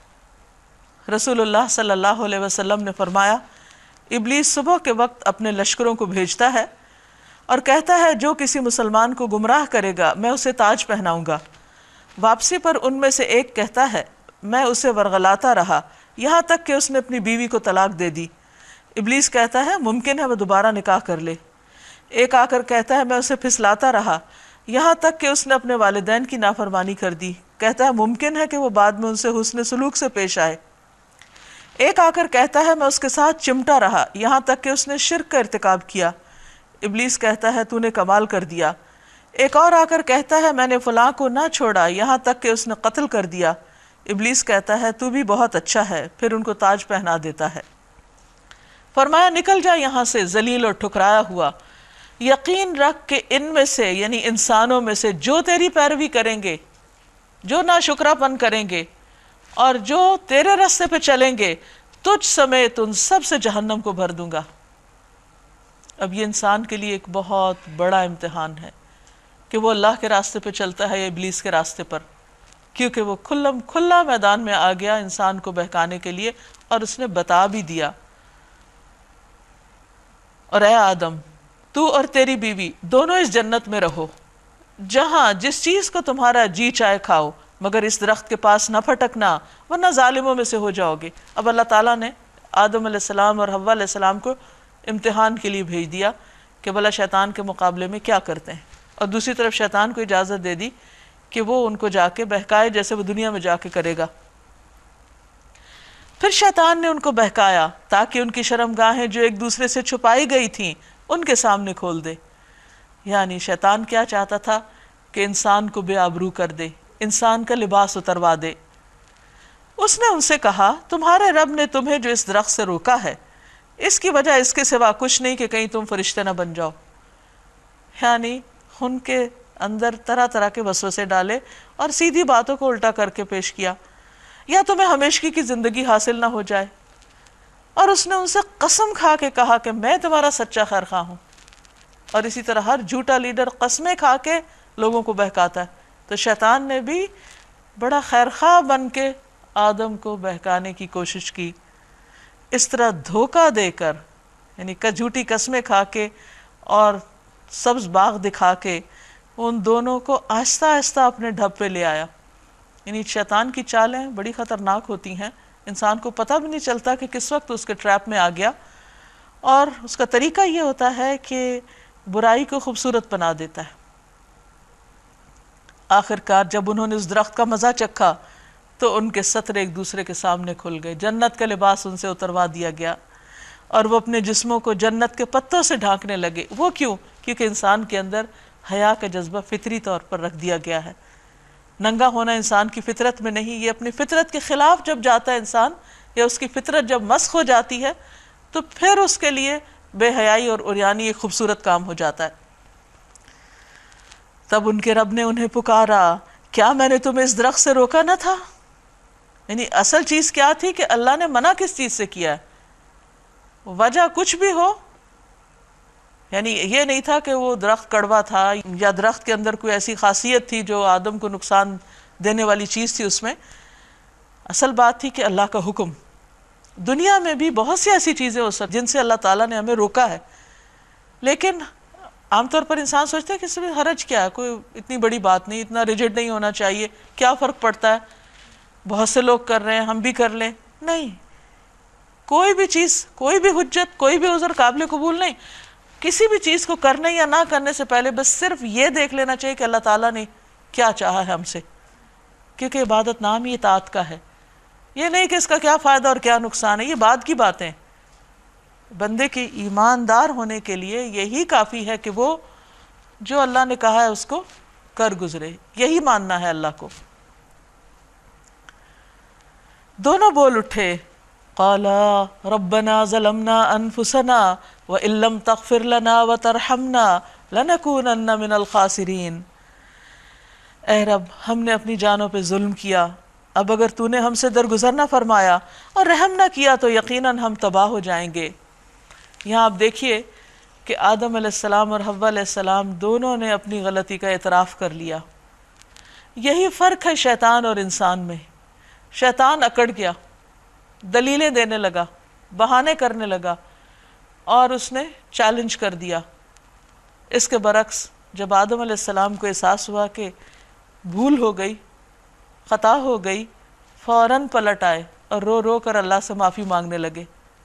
اب ہمارے سامنے بھی یہ دونوں راستے کھلے ہیں کہ غلطی ہونے پر شیطان کا راستہ اختیار کرے یا اپنے باپ آدم علیہ السلام کا۔ اب جو جس کا راستہ اختیار کرے گا اسی کے ساتھ ہوگا۔ فرمایا اتر جاؤ، اتر جاؤ، تم ایک دوسرے کے دشمن ہو۔ یعنی انسان کا، یا انسان شیطان کا اور شیطان انسان کا۔ اور ایک حقیقت ہے کہ قرآن مجید میں شیطان کو انسان کا کھلا دشمن بتایا گیا۔ کھلا اس نے کہ اس نے اپنا منصوبہ بھی کھول کے بتا دیا تھا، وہ کوئی چھپ کے نہیں سب کچھ کر رہا، اس نے کہا کہ میں یہ کروں گا ضرور۔ تو ہر انسان کو چوکنا رہنے کی ضرورت ہے کہ ہر وہ چیز جو اللہ کی اطاعت کے خلاف ہو وہ دراصل شیطان کا راستہ ہوتی، خواہ وہ کتنی خوبصورت کیوں نہ ہو۔ اور تمہارے لیے خاص مدت تک زمین ہی میں جائے قرار اور سامان زیست ہے۔ آنا تو آدم علیہ السلام کو زمین پر ہی تھا، کیونکہ اللہ نے ان کو پیدا ہی اس لیے کیا تھا کہ زمین پر بھیجے ان کو اور پھر ان کی اولاد کو، اور پھر ان کا امتحان لیا جائے۔ لیکن اگر یہ واقعہ پیش نہ آتا تو دوسرا طریقہ ہوتا زمین پہ آنے کا، لیکن یہ سارا ٹیسٹ وہیں پر کروا دیا گیا کہ دیکھو یہ پیش آنا ہے، دنیا میں یہ سب کچھ ہوگا، اگر تم نے شیطان کی بات مانی تو انجام یہ ہوگا، یعنی اللہ کی ناراضگی، اور اگر اللہ کی بات مانی تو پھر اللہ کی رضامندی ہوگی، اور اگر کسی وقت انسان ہونے کے ناطے شیطان کے راستے پہ چل پڑے تو پلٹ آنا، اس کا ساتھ نہیں دینا ہمیشہ کہ انجام اس کے ساتھ نہ ہو۔ پھر فرمایا یا بنی آدم قد انزلنا علیکم لباسا، کیونکہ شیطان انسان کا لباس اتروانا چاہتا ہے، تو اس لیے اللہ تعالیٰ ان لباس کی اہمیت پر مزید بات فرماتے ہیں، اور اس واقعے سے خاص طور پر ہمیں یہ سبق ملتا ہے۔ اے اولاد آدم، ہم نے تم پہ لباس نازل کیا، یعنی اللہ کی طرف سے حکم ہے لباس پہننے کا، کس لیے کہ تمہارے جسم کے قابل شرم حصوں کو ڈھانکے، اور اگر انسان اللہ کے اس لباس کو قبول نہیں کرتا، اتار کے رکھ دیتا ہے پورا یا آدھا، تو یہ اللہ کی سخت نافرمانی ہے، اور تمہارے لیے جسم کی حفاظت اور زینت کا ذریعہ بھی ہو، اور بہترین لباس تقوی کا لباس ہے، یعنی محتاط لباس، اور تقوی دل میں ہوتا ہے، یعنی جب دل کے اندر شرم و حیا ہوگی تو ہی جسم کے اوپر نمایاں ہوگی۔ یہ اللہ کی نشانیوں میں سے ایک نشانی ہے، یعنی لباس اللہ کی نشانی ہے۔ باقی سارے جانوروں کو اللہ سبحانہ وتعالیٰ نے لباس پہنا کے ہی بھیجا، جیسے چڑیا کے پر ہیں تو مچھلی کے اوپر بھی ایک خاص قسم کی سکن ہوتی ہے، اور باقی جانوروں پر بھی کسی پہ بال کسی پہ کھال، مستقل لباس۔ لیکن انسان کے لیے اللہ تعالیٰ نے چوائس رکھی کہ وہ اپنی اور مختلف چیزیں پیدا کی جن کو وہ بطور لباس استعمال کر سکتا ہے، بہت سی ورائٹی رکھی، تو ان سب نعمتوں سے انسان فائدہ اٹھائے لیکن اللہ کی نافرمانی کا لباس نہ پہنے۔ یہ اللہ کی نشانیوں میں سے ایک نشانی ہے، شاید کہ لوگ اس سے سبق لیں۔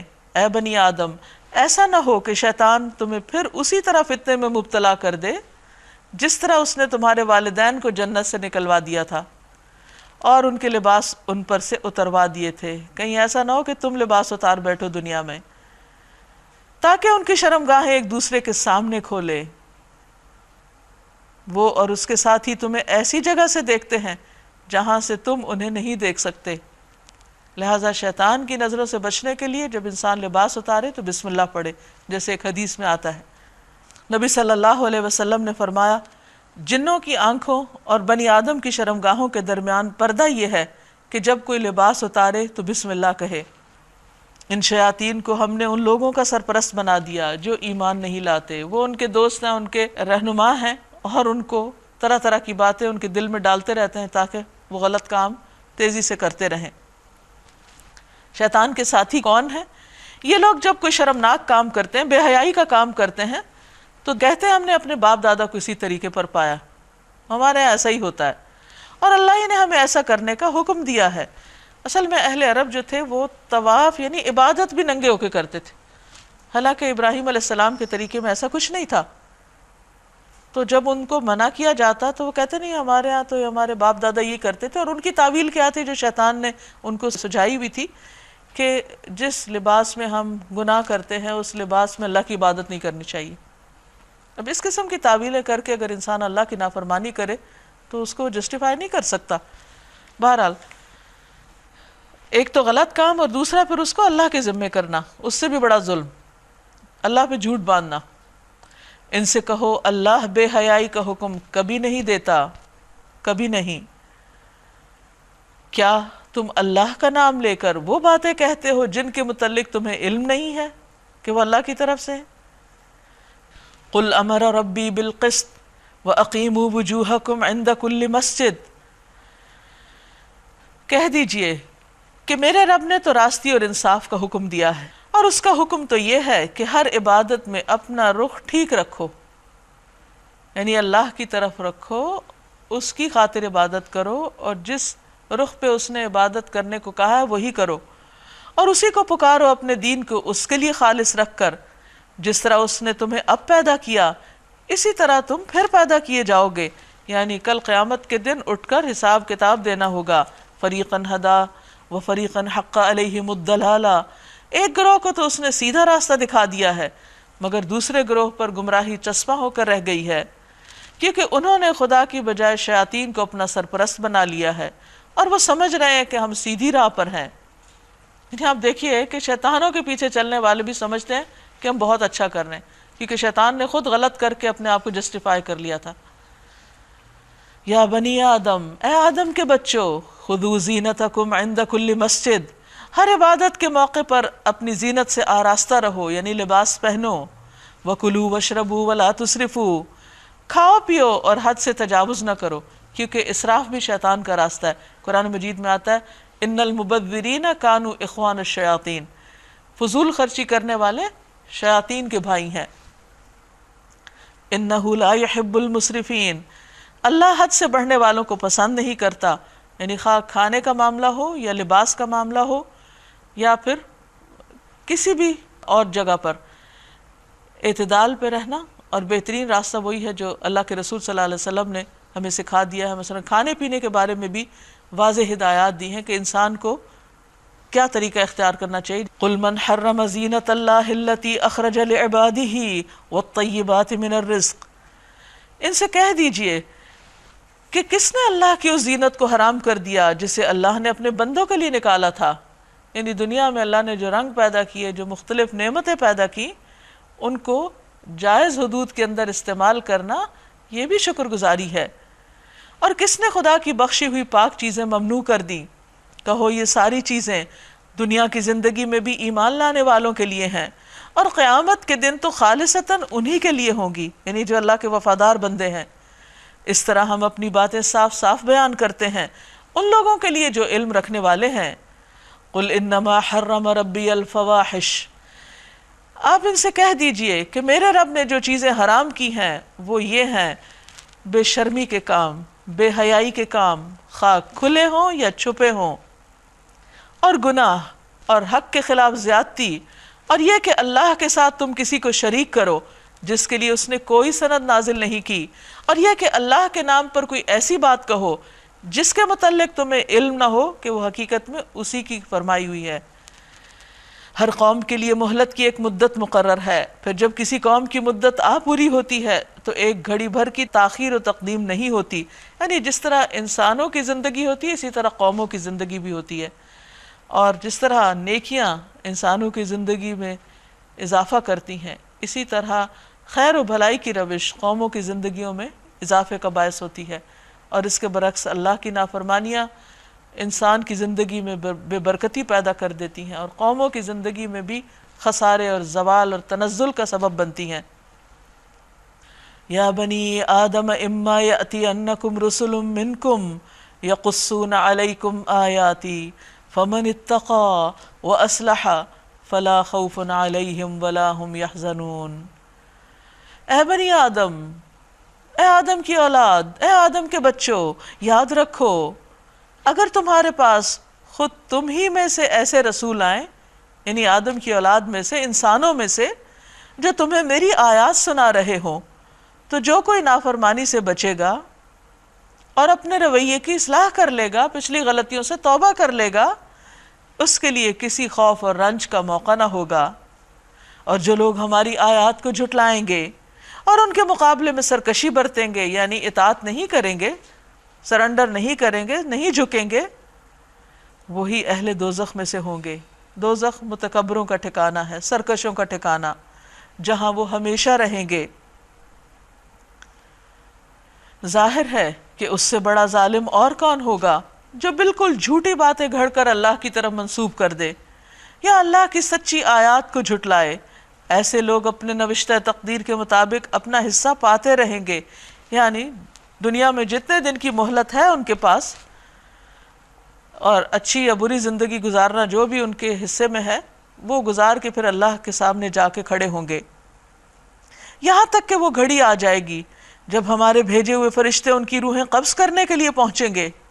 اس وقت وہ ان سے پوچھیں گے، بتاؤ اب کہاں ہیں تمہارے وہ معبود جن کو تم خدا کی بجائے پکارتے تھے، یعنی اللہ کو چھوڑ کر جن کا سہارا لیتے تھے.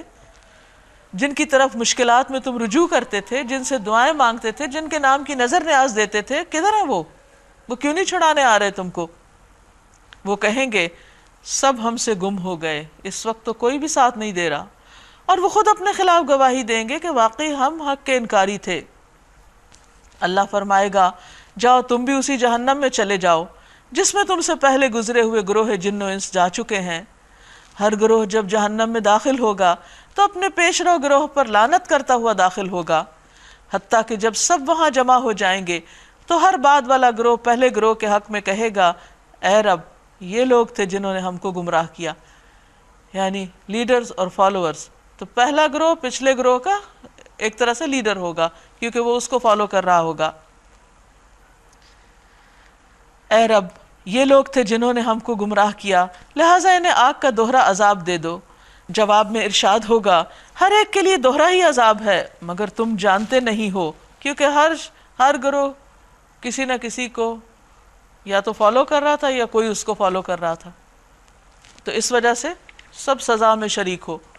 وقالت اولاہم لاخراہم، اور پہلا گروہ دوسرے گروہ سے کہے گا کہ اگر تم ہم پہ الزام لگا رہے ہو تو تم کو ہم پہ کون سی فضیلت حاصل تھی، اب اپنی کمائی کے نتیجے میں عذاب کا مزہ چکھو۔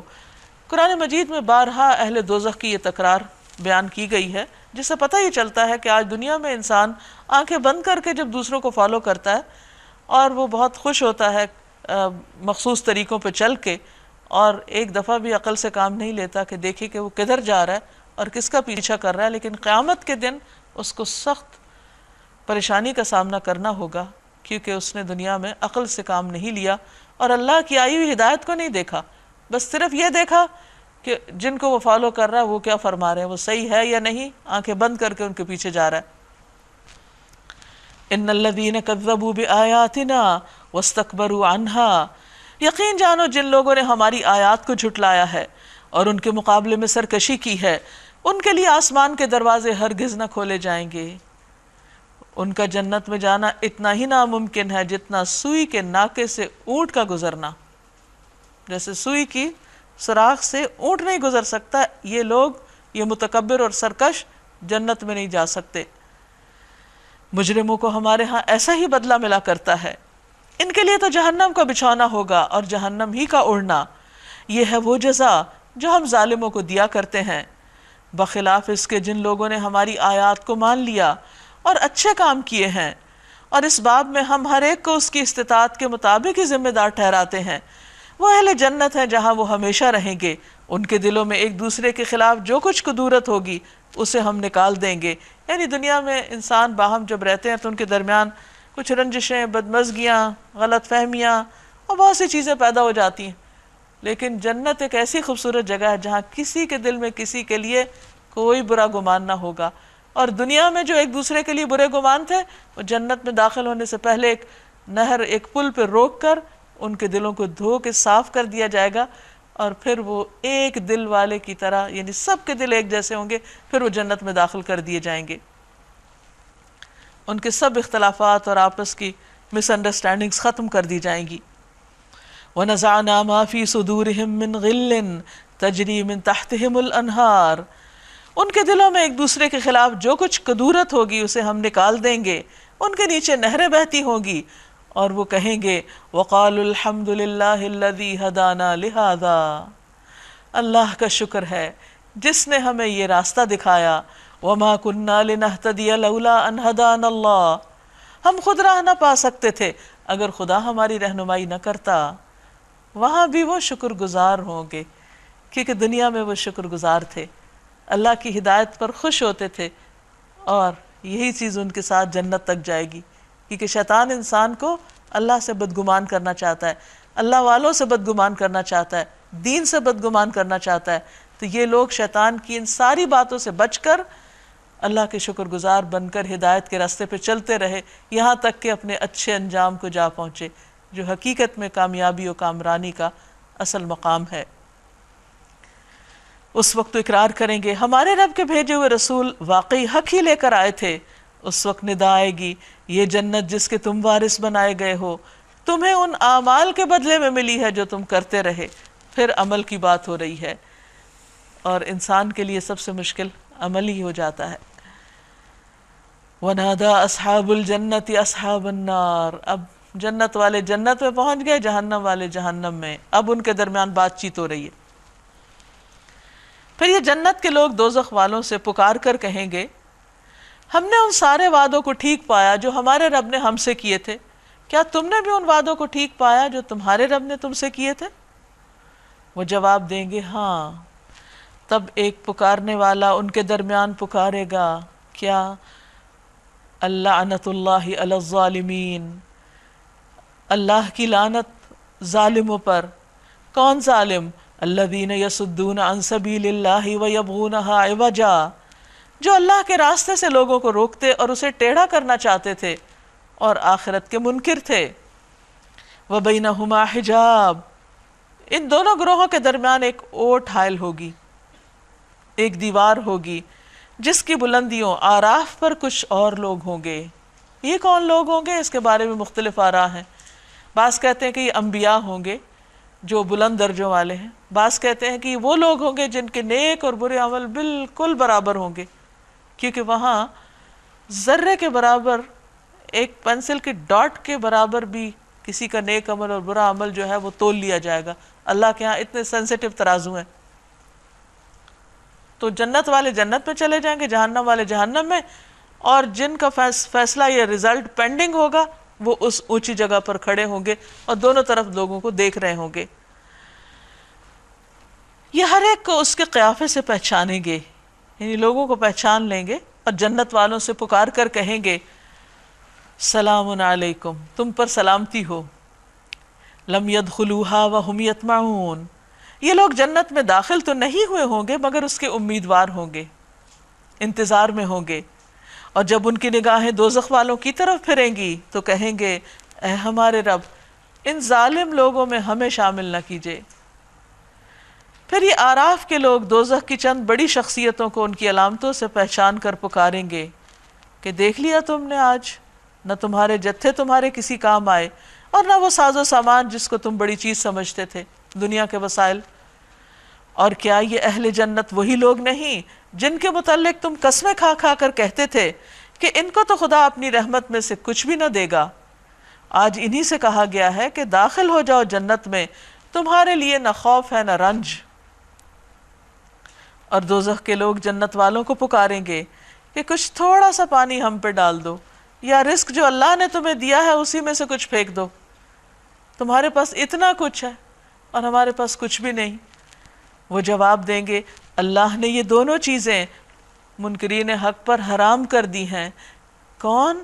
جنہوں نے اپنے دین کو کھیل اور تماشا بنا لیا، کھیل اور تفریح بنا لیا، جنہیں دنیا کی زندگی نے فریب میں مبتلا کر رکھا تھا۔ اب کھیل کیا ہوتا ہے؟ جب دل چاہ کھیل لیا، جب دل چاہ بور ہو گئے چھوڑ دیا۔ تو کچھ لوگ دین کو اس طرح لیتے ہیں، جب ایک جوش آیا کچھ کام کر لیے اور جب بور ہو گئے تو سب کچھ چھوڑ کے ایک طرف ہو گئے۔ یا یہ کہ دین کو سیریسلی نہیں لیا، کیونکہ کھیل کو انسان سیریس نہیں، وہ کہتا ہے کھیل ہی ہے، ہار جیت وقتی ہے۔ تو انہوں نے آخرت کے معاملے کو بھی کھیل کی طرح لیا اور دین کے احکامات کو بھی انہوں نے سنجیدگی سے نہیں لیا۔ اور جنہیں دنیا کی زندگی نے دھوکے میں مبتلا کر رکھا تھا، انسان کے پاس جب صحت ہوتی ہے، فراغت ہوتی ہے، تو انسان سمجھتا ہے کہ شاید وہ ہمیشہ اسی حال میں رہے گا، اور یوں ہی دن صبح چڑھے گا اور پھر شام ہوگی اور آرام کر کے پھر ایک اور دن کے مزے کریں گے۔ حالانکہ یہ سب بہت کاؤنٹڈ، گنا ہوا محدود نمبر ہے، نمبر آف ڈیز ہیں جو انسان کے پاس ہیں دنیا میں، اور بہت جلد ختم ہو جانے والے، کیونکہ جس چیز کو گن لیا جائے وہ تو ایک دن ختم ہو ہی جاتی ہے۔ اللہ تعالیٰ فرماتا ہے کہ آج ہم بھی انہیں اسی طرح بھلا دیں گے جس طرح وہ اس دن کی ملاقات کو بھولے رہے اور ہماری آیتوں کا انکار کرتے رہے۔ اس گفتگو سے یہ بھی اندازہ ہوتا ہے کہ وہاں پر انسانوں کی قوت سماعت، قوت بصارت کتنی تیز ہو جائے گی کہ وہ دور، ہزاروں میل دور ایک دوسرے سے بھی کمیونیکیشن کر رہے ہوں گے، جنت اور جہنم والے بھی اور آراف والے بھی اور باقی سب بھی۔ تو ایک تو یہ کہ ظاہر ہے کہ اس دنیا کی چیزیں بالکل مختلف ہیں، لیکن آج کے دور میں بھی جو انسانوں کے درمیان کمیونیکیشن کے ذرائع آ چکے ہیں، اس بنا پر یہ سمجھنا کچھ بھی مشکل نہیں کہ وہاں اتنے فاصلوں سے گفتگو کیسے ہوگی۔ وَلَقَدْ جِئْنَاهُمْ بِكِتَابٍ فَصَّلْنَاهُمْ عَلَىٰ عِلْمٍ هُدًى وَرَحْمَةً لِقَوْمٍ يُؤْمِنُونَ۔ ہم ان لوگوں کے پاس ایک ایسی کتاب لے آئے ہیں جس کو ہم نے علم کی بنا پر مفصل بنایا ہے، یعنی اس میں تفصیل کے ساتھ بتا دیا گیا ہے کہ حقیقت کیا ہے، کامیابی کے کیا اصول ہیں، کن باتوں پہ اللہ ناراض ہوتا ہے، کن چیزوں کو انسان سے یعنی انسان سے کیا چیزیں مطلوب ہیں۔ تو یہ ساری چیزیں ڈیٹیل میں ہمیں بتا دی گئی ہیں۔ اب یہ ہمارا فرض بنتا ہے کہ ہم اپنے طریقے زندگی میں کیا لاتے ہیں اور کیا نہیں۔ جو ایمان لانے والوں کے لیے ہدایت اور رحمت ہے، یعنی جو مانے گا اور اس کے مطابق عمل کرے گا اس کے لیے تو یہ بہت خوش قسمتی کا باعث ہوگا۔ اب کیا یہ لوگ اس کے سوا کسی اور بات کے منتظر ہیں کہ وہ انجام سامنے آ جائے جس کی یہ کتاب خبر دے رہی ہے؟ یعنی جب صحیح اور غلط کا فرق پتہ چل گیا تو پھر انسان کو چاہیے کہ صحیح رستے پہ چل پڑے اور اپنا کام شروع کر دے۔ لیکن اگر انسان سب کچھ جان کر بھی ٹس سے مس نہیں ہوتا تو پھر کس بات کا انتظار ہے اس کو کہ انجام سامنے آ جائے، دنیا ختم ہو جائے اور پھر ان کو ہوش آئے؟ تو جس دن وہ انجام سامنے آ گیا تو وہی لوگ جنہوں نے اسے نظر انداز کیا تھا وہ کہیں گے کہ واقعی ہمارے رب کے رسول حق لے کر آئے تھے، پھر کیا اب ہمیں کچھ سفارشی ملیں گے جو ہمارے حق میں سفارش کر دیں، کوئی ہیلپر مل جائے، یا ہمیں دوبارہ واپس بھیج دیا جائے تاکہ جو کچھ ہم پہلے کرتے تھے اس کی بجائے دوسرے طریقے پر کام کر کے آئیں۔ یعنی وہاں جا کر ان کو خیال آئے گا کہ اچھا ایک چانس اور مل جائے، اب ہم اچھے بن کے آئیں گے۔ انہوں نے اپنے آپ کو خسارے میں ڈال دیا، یعنی اب واپسی کوئی نہیں ہے۔ اور وہ سارے جھوٹ یعنی تعویلیں وغیرہ جو انہوں نے تصنیف کیے ہوئے تھے، اپنے لیے کچھ سوچ قائم کر رکھی تھی اپنی عقل کی بنا پر کہ نجات کے کچھ نسخے ڈھونڈ رکھے تھے، وہ آج ان سے سب گم ہو گئے۔ وہ اس میں سے کوئی چیز کام نہیں آئے گی کیونکہ وہ حقیقت کے خلاف تھے، سچائی کے اپوزٹ تھے۔ وہ اپنی ایک ان کی فینٹیسی ورلڈ تھی جس میں رہ رہے تھے، اور انہوں نے اپنی نجات اور نقصان کے جو چیزیں اپنے ذہن میں ایجاد کر رکھی تھی وہ وہیں کہ وہیں سب ختم ہو گئی، ساتھ کچھ بھی نہیں آیا۔ ان ربکم اللہ الذی خلق السماوات والارض فی 6 ایام، در حقیقت تمہارا رب اللہ ہی ہے جس نے آسمانوں اور زمین کو 6 دنوں میں پیدا کیا، پھر عرش پر مستوی ہوا، جو رات کو دن پر ڈھانک دیتا ہے، پھر دن رات کے پیچھے دوڑا چلا آتا ہے، جس نے سورج اور چاند اور تارے پیدا کیے، سب اس کے فرمان کے تابع ہیں، یعنی سب اللہ کی بات مانتے ہیں۔ تو اے انسان تم نہیں مانو گے؟ خبردار رہو، اسی کی مخلوق اور اسی کا حکم ہر جگہ، ساری مخلوق اللہ کے حکم کی تابعدار فرما بردار ہے۔ تبارک اللہ رب العالمین، بہت بابرکت ہے اللہ جو رب ہے سارے جہانوں کا۔ ادعو ربکم، ایسے رب کو پکارو، اس سے مدد مانگو، کیسے؟ تضرعاً، گڑ گڑاتے ہوئے، وخفیتاً، چھپکے چھپکے بھی، یعنی دل کی حالتیں مختلف ہوتی ہیں، ایک وقت میں ایک طریقہ، دوسرے میں دوسرا، یعنی تمہارا اپنا رب ہے، اسی نے تم کو بنایا ہے، اپنی ضرورتوں اور حاجتوں میں انسانوں کی طرف مت دیکھو، اس کی طرف رجوع کرو، اس سے مانگو۔ انہ لا یحب المعتدین، وہ حد سے گزرنے والوں کو پسند نہیں کرتا۔ یعنی عبادت میں بھی انسان کو اعتدال پر رہنا چاہیے، دعا مانگنے کے طریقوں میں بھی انسان کو یہ دیکھنا چاہیے کہ صحیح کیا اور غلط کیا ہے، اور اس میں وہ طریقہ اختیار نہیں کرنا چاہیے جو اللہ کو پسند نہ ہو۔ اور بہترین طریقہ کیا ہے؟ جو نبی صلی اللہ علیہ وسلم کا تھا، جو آپ نے کر کے دکھا دیا۔ وَلَا تُفْسِدُوا فِي الْأَرْضِ بَعْدَ إِصْلَاحِهَا وَادْعُوهُ خَوْفًا وَطَمَعًا، زمین میں فساد برپا نہ کرو جبکہ اس کی اصلاح ہو چکی، یعنی اس کے انتظام کو خراب نہ کرو۔ اور یہ کب ہوتا ہے؟ جب انسان اللہ کی بندگی سے نکل کر اپنے نفس کی پیروی کرنے لگتا ہے، خواہشات کے پیچھے چلنے لگتا ہے، پھر فساد پھیلتا ہے۔ اور اللہ ہی کو پکارو خوف کے ساتھ اور طمع کے ساتھ۔ اب یہ دعا مانگنے کے سب آداب یہاں بتا دیے گئے کہ جب انسان اللہ کو پکارے تو پھر ایک طرف ڈر بھی ہو اپنے گناہوں سے اور دوسری طرف امید بھی ہو۔ ان رحمت اللہ قریب من المحسنین، بے شک اللہ کی رحمت محسنین سے بہت قریب ہے۔ یعنی اگر کوئی شخص یہ چاہتا ہے اس کی دعائیں قبول ہوں تو پھر وہ احسان کی روش اختیار کرے، نیک کام کرے، اچھے کام کرے اور پھر دعا مانگے۔ اسی لیے قرآن مجید پڑھنے کے بعد، نماز پڑھنے کے بعد، صدقہ خیرات کرنے کے بعد، کسی کے ساتھ حسن سلوک کرنے کے بعد، اس کی مشکل آسان کرنے کے بعد دعائیں قبول ہوتی ہیں۔ وَهُوَ الَّذِي يُرْسِلُ الرِّيَاحَ بُشْرًا بَيْنَ يَدَيْ رَحْمَتِهِ، اور وہ اللہ ہی ہے جو ہواؤں کو اپنی رحمت کے آگے آگے خوشخبری لیے ہوئے بھیجتا ہے۔ پھر جب وہ پانی سے لدے ہوئے بادل اٹھا لیتی ہیں تو انہیں کسی مردہ سرزمین کی طرف حرکت دیتا ہے۔ یعنی کس طرح اللہ تعالیٰ بندوں کی دعائیں قبول کرتا ہے، اور کس طرح اس کے حکم سے پھر کائنات حرکت میں آ جاتی ہے اور بندوں کی حاجات پوری ہوتی ہیں۔ اور وہاں میਂہ برسا کر اس مری ہوئی زمین سے طرح طرح کے پھل نکال لاتا ہے، یعنی اس لیے مایوسی کی کوئی گنجائش ہی نہیں دنیا میں۔ دیکھو اسی طرح ہم مردوں کو حالت موت سے نکالتے ہیں۔ شاید تم اس مشاہدے سے سبق لو، جو زمین اچھی ہوتی ہے وہ اپنے رب کے حکم سے خوب پھل پھول لاتی ہے، اور جو زمین خراب ہوتی ہے اس سے ناقص پیداوار کے سوا کچھ نہیں نکلتا۔ یعنی مختلف انسان بھی زمین کے مختلف حصوں کی طرح ہیں کہ کچھ لوگوں پر ہدایت کی بارش برستی ہے تو وہ بہت پروڈکٹیو ہوتے ہیں، بہت اچھے ہو جاتے ہیں، اور کچھ لوگ پہلے سے بھی زیادہ وہاں دلدل ہو جاتی ہے، اس زمین کی طرح بیکار ہو جاتے ہیں۔ اس طرح ہم نشانیوں کو بار بار پیش کرتے ہیں ان لوگوں کے لیے جو شکر گزار ہونے والے ہیں۔ لقد ارسلنا نوحا الى قومه فقال یا قوم اعبدوا اللہ ما لکم من الہ غیرہ۔ ہم نے نوح علیہ السلام کو اس کی قوم کی طرف بھیجا، اس نے کہا اے برادران قوم، اللہ کی بندگی کرو، اس کے سوا تمہارا کوئی الہ نہیں، میں تمہارے حق میں ایک ہولناک دن کے عذاب سے ڈرتا ہوں۔ اس کی قوم کے سرداروں نے جواب دیا ہم کو تو یہ نظر آتا ہے کہ تم سری گمراہی میں مبتلا ہو۔ اب یہ شیطان کے پیچھے چلنے والے لوگ پیغمبر کو گمراہ قرار دے رہے ہیں۔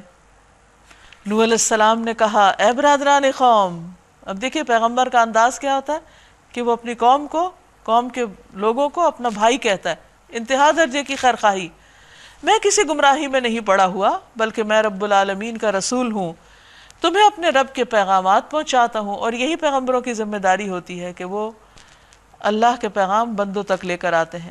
تمہارا خیر خواہ ہوں، یعنی کسی کی ہدایت کا اور کسی کو سیدھی راہ دکھانے کا کام کیا نہیں جا سکتا جب تک کہ ان کی خیرخواہی مقصود نہ ہو۔ اور مجھے اللہ کی طرف سے وہ کچھ معلوم ہے جو تمہیں معلوم نہیں۔ کیا تمہیں اس بات پر تعجب ہوا کہ تمہارے پاس خود تمہاری اپنی قوم کے ایک آدمی کے ذریعے سے تمہارے رب کی یاد دہانی آئی، نصیحت آئی، تاکہ تمہیں خبردار کرے کہ تم غلط روی سے بچ جاؤ اور تم پر رحم کیا جائے۔ یعنی تمہیں اس ہدایت کو قبول کرنے میں کیا مشکل ہے سوائے اس کے کہ تم پیغمبر کو اپنی طرح کا ایک انسان سمجھ کر اس کی بات جھٹلا رہے ہو؟ مگر انہوں نے اس کو جھٹلا دیا۔ آخرکار ہم نے اسے اور اس کے ساتھیوں کو ایک کشتی میں نجات دی اور ان لوگوں کو ڈبو دیا جنہوں نے ہماری آیات کو جھٹلایا تھا، یقیناً وہ اندھے لوگ تھے جن کو حق نظر ہی نہ آیا۔ اور عاد کی طرف ہم نے ان کے بھائی ہود کو بھیجا علیہ السلام، اس نے کہا اے برادران قوم، اللہ کی بندگی کرو۔ سب پیغمبروں نے ایک ہی پیغام دیا اپنی قوموں کو، اور وہ کیا ہے؟ اللہ کی عبادت کا۔ ما لکم من الہ غیرہ، اور شرک سے بچنے کا، اس کے سوا تمہارا کوئی الہ نہیں۔ افلا تتقون، کیا پھر تم بچو گے نہیں، یعنی غلط طریقوں سے؟ اس کی قوم کے سرداروں نے جو اس کی بات ماننے سے انکار کر رہے تھے جواب میں کہا ہم تو تمہیں بے عقلی میں مبتلا سمجھتے ہو، یعنی ہدایت دینے والے کو بے عقل قرار دے رہے ہیں، ان کی اپنی عقل کو کیا ہو چکا، اور ہمیں گمان ہے کہ تم جھوٹے ہو۔ اس نے کہا اے برادران قوم، میں بے عقلی میں مبتلا نہیں ہوں، یعنی پیغمبر کانفیڈنٹ ہوتا ہے اور اپنے دفاع بھی کرنا جانتا ہے، بلکہ میں رب العالمین کا رسول ہوں، اپنی صحیح اصل حیثیت بتائی، تم کو اپنے رب کے پیغامات پہنچاتا ہوں اور تمہارا ایسا خیر خواہ ہوں جس پر بھروسہ کیا جا سکتا ہے۔ کیا تمہیں اس بات پر تعجب ہوا کہ تمہارے پاس خود تمہاری اپنی قوم کے ایک آدمی کے ذریعے سے تمہارے رب کی یاد دہانی آئی؟ یعنی تمہیں رکاوٹ کیا ہے حق نہ ماننے میں؟ صرف یہ کہ میں تم جیسا ایک انسان ہوں، تاکہ وہ تمہیں خبردار کرے، بھول نہ جاؤ کہ تمہارے رب نے نوح علیہ السلام کی قوم کے بعد تم کو اس کا جانشین بنایا، نعمتیں یاد کرو اور تمہیں خوب تنومند کیا، طاقت عطا کی، پس اللہ کی قدرت کے کرشموں کو یاد رکھو، امید ہے کہ فلاح پاؤ گے۔ انہوں نے جواب دیا کیا تو ہمارے پاس اس لیے آیا ہے کہ ہم اکیلے اللہ ہی کی عبادت کریں؟ یہ ہے تمہارا پیغام؟ کیونکہ وہ شرک میں مبتلا تھے، اس لیے ان کو بڑی حیرت ہوئی کہ کوئی شخص ہمیں پوری قوم کے خلاف چلنے کا حکم دے رہا ہے اور انہیں چھوڑ دیں جن کی عبادت ہمارے باپ دادا کیا کرتے تھے؟ اچھا تو لے آ وہ عذاب جس کی تو ہمیں دھمکی دیتا ہے اگر تو سچا ہے۔ اس نے کہا تمہارے رب کی پھٹکار تم پر پڑ گئی ہے اور اس کا غضب ٹوٹ پڑا، کیا تم مجھ سے ان ناموں پہ جھگڑتے ہو جو تم نے اور تمہارے باپ دادا نے رکھ لیے؟ یعنی کسی کو بارش کا خدا کہتے ہو، کسی کو ہوا کا، کسی کو آگ کا، کسی کو بیماری کا، تو یہ سب تو تمہارے اپنے رکھے ہوئے نام ہیں، ان کی تو کوئی حقیقت ہی نہیں۔ اللہ کے سوائے اس کائنات میں کوئی رب ہے ہی نہیں، تو جن کو تم رب کہہ رہے ہو وہ تو رب نہیں ہے۔ کیا تم مجھ سے ان ناموں پہ جھگڑتے ہیں؟ یعنی یہ تم نے صرف نام رکھ لیے، ان کی حقیقت کچھ نہیں، جن کے لیے اللہ نے کوئی سند نازل نہیں کی۔ اچھا تو تم بھی انتظار کرو اور میں بھی تمہارے ساتھ انتظار کرتا ہوں۔ آخر کار ہم نے اپنی مہربانی سے ہود اور اس کے ساتھیوں کو بچا لیا علیہم السلام، اور ان لوگوں کی جڑ کاٹ دی جو ہماری آیات کو جھٹلا چکے تھے اور ایمان لانے والے نہ تھے۔ اور سمود کی طرف ہم نے ان کے بھائی صالح علیہ السلام کو بھیجا، اس نے کہا اے برادران قوم، اللہ کی بندگی کرو، وہی پیغام جو نوح علیہ السلام اور ہود علیہ السلام دے چکے، اس کے سوا تمہارا کوئی الہ نہیں، تمہارے پاس تمہارے رب کی طرف سے کھلی دلیل آ گئی ہے، یہ اللہ کی اونٹنی تمہارے لیے ایک نشانی کے طور پر ہے، لہٰذا اسے چھوڑ دو کہ خدا کی زمین میں چرتی پھرے، اس کو کسی برے ارادے سے ہاتھ نہ لگانا ورنہ ایک دردناک عذاب تمہیں آ لے گا۔ یاد کرو وہ وقت جب اللہ نے قوم عاد کے بعد تمہیں اس کا جانشین بنایا اور تم کو زمین میں یہ منزلت بخشی کہ آج تم اس کے ہموار میدانوں میں عالی شان محلات بناتے ہو اور اس کے پہاڑوں کو مکانات کی شکل میں تراشتے ہو۔ پس اس کی قدرت کے کرشموں سے غافل نہ ہو جاؤ، فاذکروا آلاء اللہ، اس کی نعمتیں یاد رکھو، ولا تعثوا فی الارض مفسدین، اور زمین میں فساد برپا نہ کرو۔ اس کی قوم کے سرداروں نے جو بڑے بنے ہوئے تھے، یعنی تکبر میں مبتلا تھے، کمزور طبقے کے ان لوگوں سے جو ایمان لے آئے تھے، کہا کیا تم واقعی یہ جانتے ہو کہ صالح اپنے رب کا پیغمبر ہے؟ یعنی ان کو بھی بھٹکانا شروع کر دیا۔ انہوں نے جواب دیا بے شک جس پیغام کے ساتھ وہ بھیجے گئے ہیں اسے ہم مانتے ہیں۔ یعنی ایمان انسان کے اندر ایک جرت بھی پیدا کر دیتا ہے کہ وہ اپنی قوم کے بڑوں اور ان کے ٹرینڈز اور طریقوں کو چھوڑ کر حق پر قائم رہے۔ ان بڑائی کے مدعیوں نے کہا جس چیز کو تم نے مانا ہے ہم اس کا انکار کرتے ہیں، حالانکہ اپنے آپ کو بڑا سمجھتے تھے لیکن حق کو نہ سمجھ سکے پھر بھی، کیونکہ اس کو سمجھنے کے لیے انسان کو جھکنا پڑتا ہے، عاجزی درکار ہوتی۔ پھر انہوں نے اس اونٹنی کو مار ڈالا اور پوری سرکشی کے ساتھ اپنے رب کے حکم کی خلاف ورزی کر گزرے، اور صالح سے کہہ دیا علیہ السلام کہ لے آؤ وہ عذاب جس کی دھمکی تم ہم کو دیتے ہو اگر تم واقعی پیغمبروں میں سے ہو۔ پھر کیا ہوا؟ آخر کار ایک دہلا دینے والی آفت نے انہیں آ لیا اور وہ اپنے گھروں میں اوندھے پڑے رہ گئے، یعنی زلزلہ آ گیا۔ اور ایک اور جگہ پر چیخ کا ذکر آتا ہے، کہیں کڑاکے کی بات آتی، کہیں طاغیہ سخت زور کی آواز کی بات آتی ہے۔ تو بہرحال ایک آفت آ گئی ان پر اور وہ اپنے گھروں میں اوندھے پڑے کے پڑے رہ گئے، اٹھنے کی بھی ہمت نہ ہوئی ان کو۔ اور صالح علیہ السلام یہ کہتے ہوئے بستیوں سے نکل گئے، اے میری قوم، میں نے اپنے رب کا پیغام تجھے پہنچا دیا اور میں نے تیری بہت خیر خواہی کی، مگر میں کیا کروں، تجھے اپنے خیر خواہ پسند ہی نہیں۔ وَلُوطًا إِذْ قَالَ لِقَوْمِهِ، اور لوط کو ہم نے پیغمبر بنا کر بھیجا علیہ السلام۔ پھر یاد کرو جب اس نے اپنی قوم سے کہا کیا تم ایسے بے حیا ہو گئے ہو کہ وہ فحش کام کرتے ہو جو تم سے پہلے دنیا میں کسی نے نہیں کیا، یعنی خلاف فطرت کام، تم عورتوں کو چھوڑ کر مردوں سے اپنی خواہش پوری کرتے ہو، حقیقت یہ ہے کہ تم بالکل ہی حد سے گزر جانے والے لوگ ہو۔ مگر اس کی قوم کا جواب اس کے سوا کچھ نہ تھا، نکالو ان لوگوں کو اپنی بستیوں سے، بڑے پاک باز بنتے ہیں۔ آخر کار ہم نے لوط اور اس کے گھر والوں کو سوائے اس کی بیوی کے جو پیچھے رہ جانے والوں میں تھی بچا کر نکال دیا، اور اس قوم پر برسائی ایک پتھروں کی بارش۔ پھر دیکھو ان مجرموں کا انجام کیا ہوا۔ اور مدین والوں کی طرف ہم نے ان کے بھائی شعیب علیہ السلام کو بھیجا، اس نے کہا اے برادران قوم، اللہ کی بندگی کرو، وہی پیغام اللہ کی عبادت کا، اس کے سوا تمہارا کوئی الہ نہیں، تمہارے پاس تمہارے رب کی طرف سے صاف رہنمائی آ گئی ہے، لہٰذا وزن اور پیمانے پورے کرو۔ یعنی ہر پیغمبر نے ایک پیغام وہی دیا جو کامن تھا سب کے بیچ میں، اور پھر ہر قوم کے حسب حال ان کو نیکیوں کا حکم دیا اور ان کی خاص برائیوں سے روکا. تو ان کی خاص برائی کیا تھی کہ یہ ناپ تول میں کمی کرتے تھے. بزنس تجارت پیشہ قوم تھی اور وزن اور پیمانوں میں خرابی کرتے، کمی کرتے. لوگوں کو ان کی چیزوں میں گھاٹا نہ دو اور زمین میں فساد برپا نہ کرو جبکہ اس کی اصلاح ہو چکی ہے، اسی میں تمہاری بھلائی ہے اگر واقعی تم مومن ہو. اور زندگی کے ہر راستے پر رہزن بن کر نہ بیٹھ جاؤ کہ لوگوں کو خوف زدہ کرنے اور ایمان لانے والوں کو خدا کے راستے سے روکنے لگو اور سیدھی راہ کو ٹیڑھا کرنے کے درپے نہ ہو جاؤ. یاد کرو وہ زمانہ جب کہ تم تھوڑے تھے، پھر اللہ نے تمہیں بہت کر دیا، یعنی تمہاری آبادیوں میں بھی برکت دی. اور آنکھیں کھول کر دیکھو دنیا میں مفسدوں کا انجام کیا ہوا. وَإِن كَانَ طَائِفَةٌ مِّنكُمْ آمَنُوا بِالَّذِي أُرْسِلْتُ بِهِ وَطَائِفَةٌ لَّمْ يُؤْمِنُوا فَاصْبِرُوا حَتَّى يَحْكُمَ اللَّهُ بَيْنَنَا وَهُوَ خَيْرُ الْحَاكِمِينَ. اگر تم میں سے ایک گروہ اس تعلیم پر جس کے ساتھ میں بھیجا گیا ہوں ایمان لاتا ہے اور دوسرا ایمان نہیں لاتا تو صبر کے ساتھ دیکھتے رہو یہاں تک کہ اللہ ہمارے درمیان فیصلہ کر دے، اور وہی سب سے بہتر فیصلہ کرنے والا ہے. وآخر دعوانا ان الحمد للہ رب العالمین. 8ویں پارے کا اختتام ہوا.